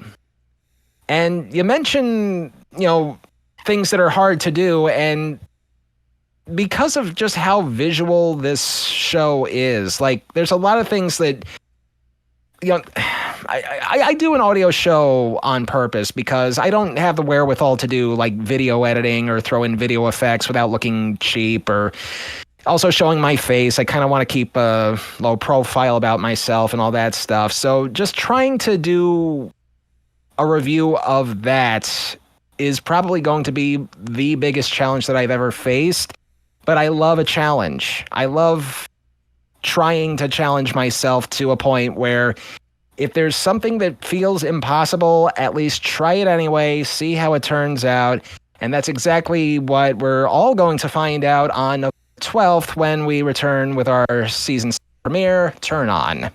There we go. All right, I am definitely intrigued to say the least, because I remember whenever you had first seen that it has actually been on the internet, like I don't know if I would consider it excitement, but the fact that you were so dedicated to having that, talking about that, and the fact that I hear that you wanted to have it since the start of Telehell, I'm certainly intrigued to see how this will play out.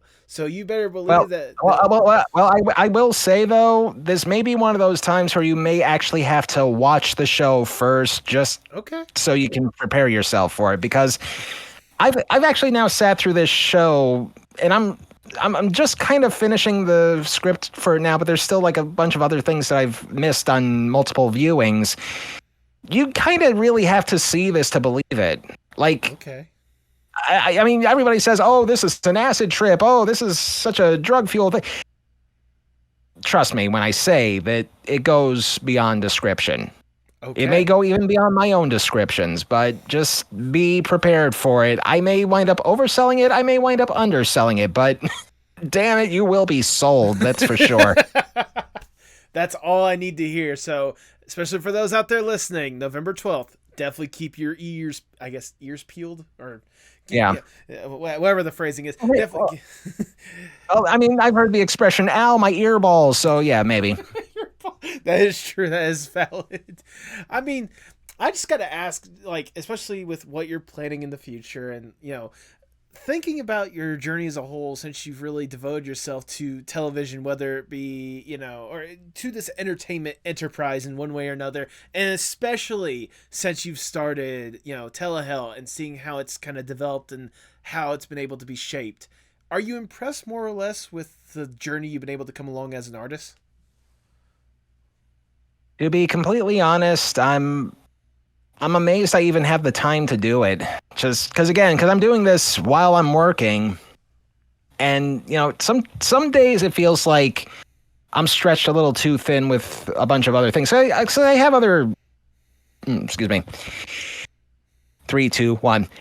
Because I have a lot of other things that I do aside from my work. Because we mentioned at the beginning of each show that we have sponsors, and they happen to be YouTube pages, and they both deal in nostalgic video. And one of the things that I do during the summer is just go searching through yard sales for old videotapes of things recorded off of TV with commercials, because I collect the commercials for them. They advertise me, I advertise them. It's a barter system kind of thing. Mm-hmm. And, just sitting through the tapes and just going through all sorts of things and just realizing, my God, that's a lot of life I missed. That's a lot of, things that, were huge back in the day, and now they're just a passing thought. Just today alone, I mean, actually before we signed on today, I picked up something from a yard sale, 30 VHS tapes of shows from 1997 to 2005. Oh, wow. And it's largely stuff from the WB and MTV and Total Request Live, and like the final episode of Dawson's Creek is in there, and it's just like, I haven't seen this stuff in forever, but we're now at a point where everything that I mean, it's true with any generation. I mean, people growing up in the 50s, all of a sudden the 50s became nostalgic in the 70s, thanks to Happy Days and American Graffiti. Then in the 80s, the 60s started getting popular again because it was the anniversary of Woodstock in 89. And then when the 90s came along, people were nostalgic for the 70s. And it's just like a never-ending cycle of what was good 20 years ago. And I guess just because of the show, my hobby, my job, and everything else in between, in about a year and a half, I'm going to turn 40. And at that point, you kind of realize you have to like take a step back and see what life has been, right, or what has led to this point. And sometimes I would like to slow down at some point. I mean, I would like to keep going, obviously, because student loans don't pay themselves, but yep. Just to keep this going and to keep just memories alive, I guess, is the overall crux of it all. Because even though these are not necessarily pleasant memories that I'm covering on the show here, it's still memories to someone. Just like, again, the show I review was bad, but it was at least good or fun to someone. A lot of these things, they meant something to someone. And I'd like to think that the work that I do, whether it be the podcast or even a commercial that I make, I'd like to think that it means something to someone. I'd like to think that if and when the time comes, and hopefully not for a very long time, but when the time comes, all the stuff that I've ever done was worth it in the long run. And at the end of the day, it's just a matter of, I did a damn good job at what I did, and I'm proud of it.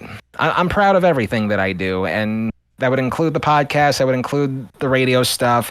And that wouldn't even include my, my weird hobbies. I mean, I tell people about this all the time, and they look at me like I have 3 heads. Well, whatever, fuck that. But, I like it. I enjoy it. I also enjoy collecting receipts so I can cash them in on coupon apps. That way I can save money for Christmas. But that's for another place altogether. Yep. It just goes to show you, enjoy what you do, damn it. Just don't let people get you down, because there will be people that get you down. And if they have something constructive to say, okay, you can listen to them for that. But if they're just going to say, no, that's never going to work. I mean, my own parents didn't want me to have a radio career until I started going on the air. And they said, okay, I get it now. Just, don't say anything dumb on the air. Boy, has that ship sailed many times.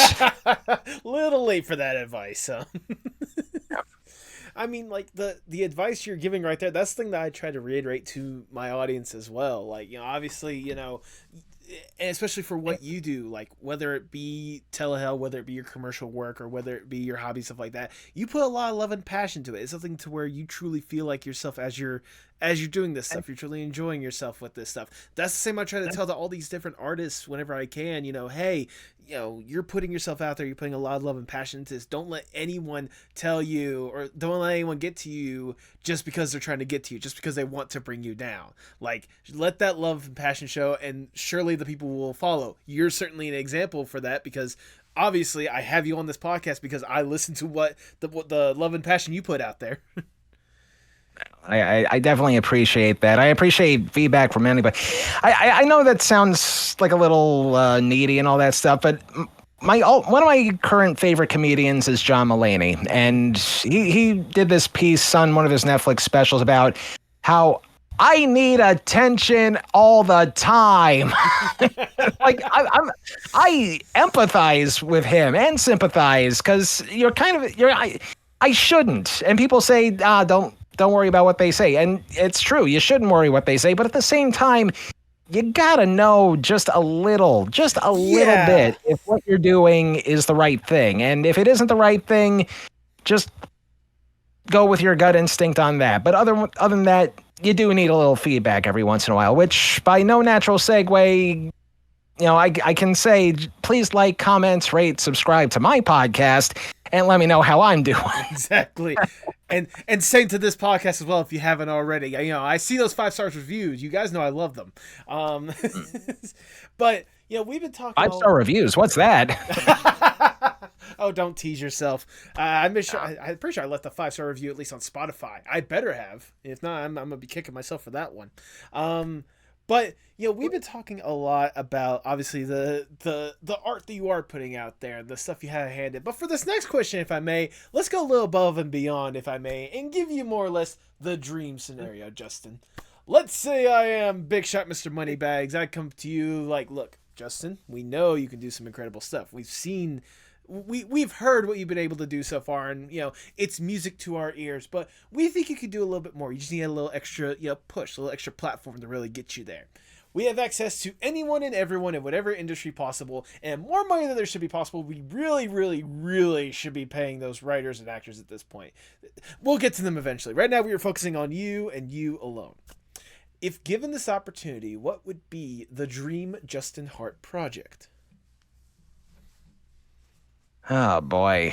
Now, I kind of want to predicate this by saying that I've always been taught to just keep myself on the ground and not aim too far high. So the bar may be a little low when I say this, but I do have my reasons. Okay. Truth be told, I want to keep working in just the sound industry altogether. Eventually, I'd like to not only sell podcasts to major distributors, I'd like to be like two of my biggest heroes in the entertainment business. Not actors, not writers, but my two biggest heroes in the entertainment business. And I talk about them a great deal on my show. Mm-hmm. One of them is Fred Silverman, our patron saint, and the other is Brandon Tartikoff. Now, both of them ran NBC in their own ways. Silverman, he always used his gut instinct to figure out what was hip and popular at the other networks they worked at, CBS and ABC. It didn't quite work at NBC, but to be fair, he was in charge of everything at NBC, whereas CBS and ABC, he was just in charge of entertainment. Right. But it's all about gut instincts with him. Now, with Brandon Tartikoff, he always had this philosophy of first be best, then be first. Nurture things, give things a chance to grow, give things a chance to, find their audience before you make any rash decisions. Something I wish TV networks could do in this day and age. Mm-hmm. But my dream is pretty much an amalgamation of the two. Use gut instincts to find the shows that you want to nurture, and not just, other ideas that I would like to be able to do for future podcasts, but, I've always wanted to know what goes into, like, the whole programming process and, just what makes something fit into something. How do you get the square peg into the round hole? How do you know for certain that the thing that you put together is going to fit the right audience? What is that audience? And, just stuff like that has always kind of fascinated me. In a dream world, I wouldn't even be working in podcasting. I would be in charge of NBC. I'd love to, not have them be too dependent on sports all the time and actually have them put on good shows again. Right.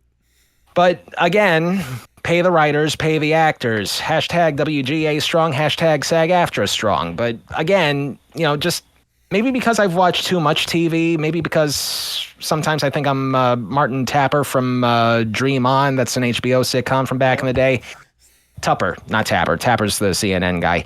I don't know, just maybe because I've glued myself to a screen for so long that sometimes it's better to think than actually know. But at the same time, who the hell else is going to know TV other than a guy that likes watching it so much? Yeah. So that's the dream scenario, is to just be in charge. If not NBC, I think the CW is on sale for like $1.76 right now. Oh, so maybe, yeah. Anyway, but yeah, I mean, I would love to just be in charge of a TV network or be the head honcho of a major podcast distributor, because I've heard a lot of them over the years, and I've lately on my Twitter taken to recommending shows, because I used to every day just go through the TV schedule and just pick TV shows, but ever since the strikes happened, that's a whole solidarity thing. I don't want to talk about anything that's actively on the air, so I've turned TV picks into podcast picks, and I pick 3 shows a day, 5 on Saturdays. And if anything sounds interesting to me, I just say, listen to this. And, I don't want to say I want to be an influencer, because that's a whole nother can of worms for another day. But, I would like to be able to sway an audience into thinking that what they're listening to is good because the show is good. Not because I say so, but because it's got what it takes. It's got oomph. It's got talent. It's got guts. It's got tenacity. It's got all sorts of buzzwords that I'm probably just pulling out of my ass right now, because guess what? That's what I do, and I have a good time doing it sometimes. I mean, I can tell you're having a good time with it, and I can only imagine if you had the opportunity, the good times you could provide, not just for yourself, but for everyone else, with some of the picks you've been able to provide and stuff like that, especially if you were in charge and kind of giving the people, both the creators and the audience, like what they would enjoy. But sadly, we gotta get down from the dream scenario. We gotta get back to reality, and I'll ask the ever so... not Detroit! Anything but that! No, not Detroit! Not Detroit! Not Detroit! I'll ask the ever so generic question. Where do you hope to see yourself, say, 5 to 10 years from now? New Orleans. Okay. It's a place I've always wanted to visit. It's a place I've always wanted to see. In fact, I'm kind of working on a plan right now to make it my 40th birthday present, is just to spend a week down there. But also, if it's as good as they say it is, I wouldn't mind living there. But, you got to test the waters a little bit. But basically just do all the same stuff that I've been doing right now, but in New Orleans. I've got a MacBook on hand. I've got all the editing equipment that I need. All I just need is my ideas and one of those hobo bindles with the stick and a bundle and all that stuff. And Here I come, Nola. That I mean, my my mom and her roommate have been out there, and I need to like piggyback off of one of them at some point to go over there and visit because I've also heard wonderful things about New Orleans. I definitely want to visit at some point. So, but yeah, especially with how much of a creative hub I heard it could be sometimes because I know they film a good bit of like TV shows and stuff down there when they're not Yeah. striking in that area. So, I mean, yeah, it makes sense. Oh yeah, absolutely. And not just that, but I'm also really big into like classic jazz. Like I love Brubeck. I love Dave Brubeck. I love Duke Ellington, Charlie Parker, the Birdman, Lionel Hampton, and just all those guys. I do kind of have a limit though. Like if the trumpet gets like way too abrasive, then I'll switch the channel to the classic alternative rock channel. But other than that, I mean, jazz has kind of really shaped me around for the past few years. We used to have a local, what do you call it? One of those NPR type channels that was just jazz, but they took that off the air. And then, all of a sudden I remembered, oh, wait a minute. The place that I work for has a jazz channel. Hint, hint. So I just started listening to that and never really looked back. But I mean, New Orleans is kind of like the root of it all there. So one of the people or one of the groups I would really love to see in person, Preservation Hall Jazz Band. But it's like a very intimate room from what I hear. Like I think only 100 people can show up 1 week at a time, and like tickets are sold out for ever and ever and ever. But like it's like one of those experiences you got to see in person for yourself, and I really hope I get the chance someday. Well, I'm pretty sure if that's the case, you need to probably buy your tickets yesterday. Well, I got to book the flight and the airfare for the flight and the hotel first. I mean, you could plan ahead for that whenever it becomes more readily available. You know, I mean, this is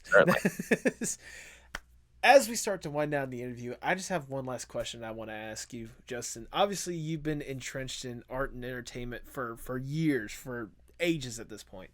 How important is art, not just for you, but for the world as a whole? The most basic answer I can think of is that without art of any kind, whether it be, photographic art or music or even podcasts, podcasts are considered art. The thing that connects all forms of artwork in general is the fact that you're expressing yourself. You need to be able to express yourself, because if you keep things bottled up on the inside, what's the point? You might as well turn that into a tumor someplace. But you need to express yourself. You need to let people know what it is that you're trying to say, even if it's not 100% understood by everybody. And that is the case with a lot of things. And again, from the beginning, I said my show is a subjective thing of what I think about these shows. But a lot of art is subjective. Not everything's going to have the same interpretation. Not everybody's going to think the same thing about a given painting. And, this is going to sound like a very strange segue, but I used to watch a show called Boy Meets World, and there was this episode where Corey and Topanga were temporarily broken up, but they go see the Van Gogh exhibit of Starry Night, and both of their takes on the Starry Night picture could not be any more opposite from each other. Topanga thinks it's, just this calming, everything's going to be okay kind of thing. And Corey says it looks like an attack from Mars. And, it's opinions like that. Like the fact that you can interpret anything into whatever you want to think of it as, that's what art is all about. That is what makes it art, because, not everything is going to have a set answer. I mean, art is a kind of science, and science does have definitive answers, but art itself does not have to be definitive. The initial work in itself, the effort it takes to make something, that's effort. That's all fine and good. But once you release it to the public, it belongs to the public. And whatever the public thinks, it's not going to be the same thing each time. So, I often think of Patton Oswalt's stand-up special after his first wife passed away, and he always lived life from that point onward with the words, "It's chaos, be kind." That's how I like to live my life because I know it could come to an end at any time. Oh yeah. But still, that doesn't mean you can't enjoy it. So enjoy it, please. Amen to that. That is wonderfully worded, if I do say so myself. Justin, that is all the questions I have for you. I've already showered you with a whole bunch of praise, but I'm going to show you a little bit more because it's my podcast. I do what the fuck I want here. Look, like I said, Justin, ever since I first got invested in Telehell, which ironically enough, you were talking about podcast picks earlier. I found your podcast when just random spur of the moment, I decided, you know what? For 100 days, I'm going to promote 100 different podcasts. I remember that, yes. Yeah, and that was a lot more difficult than I anticipated it to be. But thankfully, I was able to find your podcast through like just vetting and stuff like that. And whenever I found your podcast, I was instantly hooked. The subject matter alone is already interesting because I love kind of hearing about this obscure stuff that you don't really hear about. You certainly provided a great presence when it came to the hell format. I mean, just your editing and the presentation of the podcast, I envy it sometimes because it is some of the like finest quality like audio out there. Like just out of any podcast I've ever heard. I genuinely mean it when I say like you have probably the best presentation out of a podcast, and that's why I will always love that podcast. Love your podcast with whatever you present, no matter how chaotic it could be, whether it be the subject matter or the circumstances or whatnot. Like, especially getting the chance to talk to you, like more than anything else, I was just glad to finally have an opportunity to tell you somewhat face to face that, you know, I truly love and appreciate what you do, and I sincerely cannot wait for what is next, no matter, you know, short term or long term. You're doing a wonderful job, sincerely, and please, please, please keep up the incredible work, because if this is just me, I can only imagine how many other people out there feel the same, if not higher, of what you're doing. So long and the short of it, thank you for what you do, Justin. Please keep up the hard work. Hey, listen, just the fact that there's even people listening at all, that in itself is the biggest achievement. I could probably, to be honest, I really did not think the show would last after the first 6 episodes because, you know, initially, you know, advertising's a pain in the ass just to get a show out there. Yeah. But, you know, after I realized that social media was the key and a bunch of other things contributed to it, I guess short of wearing a sandwich board that says, listen to Telehell, listen to Telehell. I mean, eventually you realize sometimes the best audience is a loyal audience. I happen to have a very small but very loyal audience, and I'm glad you're part of that audience, and all I can really hope for is somebody over at Pandora or Wondery or Earwolf listens to this and realizes the same thing. Hopefully it's just a matter of time, especially with, again, the quality you put in your podcast. I hope so. Which does bring me to one last question I forgot to ask a little sooner. I mean, obviously, I'm a huge fan when it comes to the podcast, so I'm kind of curious. How would a small independent podcast host, how could he potentially get to Telehell to help present a topic at some point in the future? Well, if that sounds like an invitation, hey, listen, if you want to come on, all is as much passion for a show that you hate as I have for a show that I dislike, and I got the schedule for season 6 all lined up, so I can just send you the list, and if there's anything you agree with, let me know, and we'll work something out. I would greatly appreciate being dragged to hell for once in my life, if that is okay with you.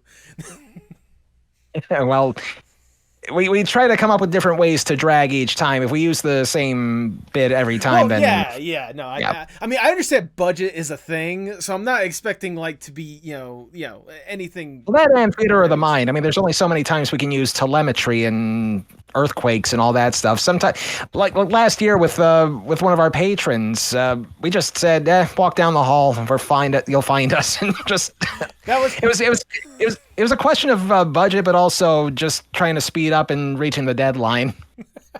I was like, that was correct me if I'm wrong. That was Josh Weinstein for that episode, if I remember correctly, right? No, that was Neil Weinstein. Sorry, Gosh, Neil yeah. Weinstein. My bad. I messed up the first name. I remember it was a Weinstein. I just could not remember the first name. That's okay. That's okay. I've been calling him Weinstein forever, but That is true.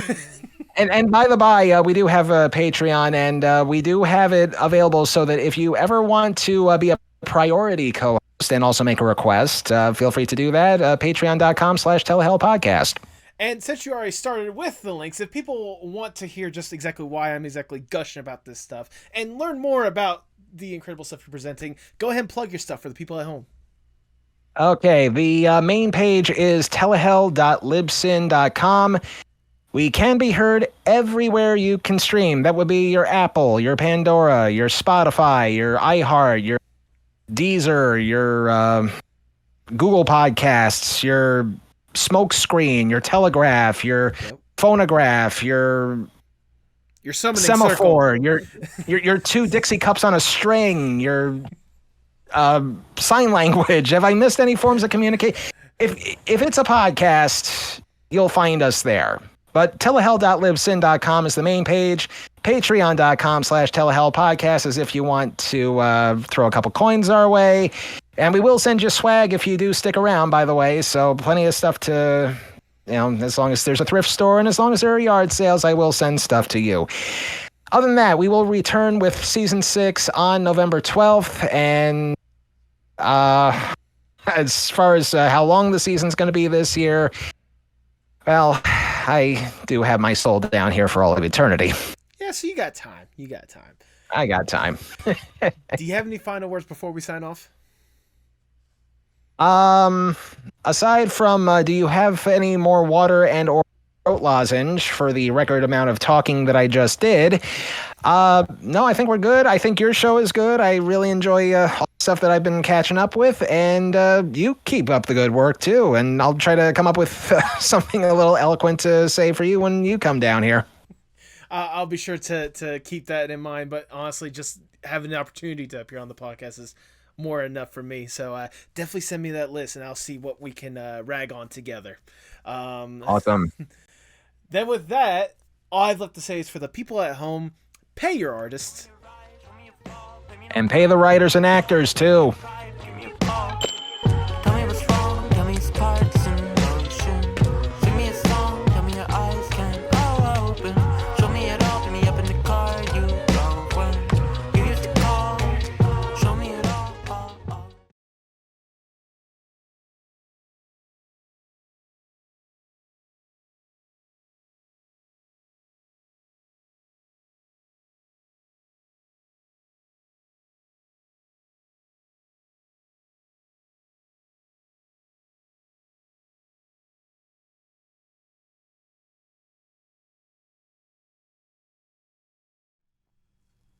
Thank you so much for sticking around to the end. If this is your first time listening, I greatly do appreciate it. Like I said from the very start, Telehell is a podcast that I have been like hooked on instantly, especially from like the production value of it that Justin brings to it, and just how much fun it is that I knew I had to have Justin for a conversation at some point. Justin, if you've gotten up to this point, thank you so much for your time and for providing a fun show. Like, seriously, I am always amazed with the world of podcasts, and I think that's why I'm glad that I immersed myself in the world of podcasts. I kind of mentioned it briefly in the podcast itself, but it was last year when I found Telehell because I decided to do just 100 days, randomly out of the blue. For 100 days, I'm going to promote a podcast a day. And it really opened my eyes to the wide range of podcasts that are out there, the types of podcasts, the production that some of these podcasts have. It amazes me more than anything else how diverse the world of podcasts are, but I also feel like it's still like one of the most underrated forms of content out there. Like, let's be honest with ourselves, people. The main reason you'll hear about a new podcast is because some celebrity that you guys follow is the one in charge of it. And there's nothing wrong with that. Obviously, like, that's a way to get ears and eyes onto the product in the first place. But if you only have like a handful of podcasts, take the opportunity to challenge yourself to search out for a new podcast. I know that there are still times where I am surprised with the podcasts that I do get to stumble upon. I mean, I have my core group of podcasts. There's, Telehell, Tell Us About Yourself with Christian Carrion. Shout out to him again. Ridiculous Crime. That's a fantastic one that I constantly go back to. I mean, the Lions Led by Donkeys podcast. Fantastic little war history podcast if you're curious. Like, there are so many incredible podcasts out there, some of which never get the opportunity or the light of day to really get that, shine. I do what I can on this podcast to highlight artists, and I hope you guys can take the opportunity to do that, not just with artists, but other podcasts. Like, I want to challenge you guys.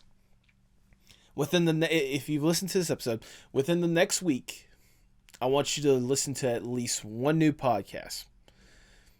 Just find a brand new one, and then if it's one you thoroughly enjoyed, come back to the YouTube video of this episode and just leave a comment of the newest podcast that you found. If nothing else, maybe it's a podcast I'd like to listen to. I cannot tell you how much I enjoy podcasts. I mean, it's kind of obvious, considering the fact that, you're listening to a podcast, and I want to talk about other podcasts, but, like, in all seriousness, just like the art world as a whole has so many different artists that deserve the opportunity, the time of day, give other podcasts a chance. Take an opportunity to just go out there and explore and see some of the incredible people that are doing incredible podcasts. Like Justin with Telehell. I'm dead serious. It is one of the best podcasts that I have ever listened to, and I will continue to listen to. If nothing else, like I kind of teased that with the podcast, I'll see if I can find a way to sneak myself into Telehell. And if the opportunity arises, I'll be sure to let you guys know. Because it'll be a fun episode. It will always be fun to talk to Justin. And just like it's always fun to keep going and showing that love and support for other artists and other podcasters. And that's what I will continue to do for as long as this podcast is running. And I sincerely hope you guys are willing to do the same thing for this community as a whole.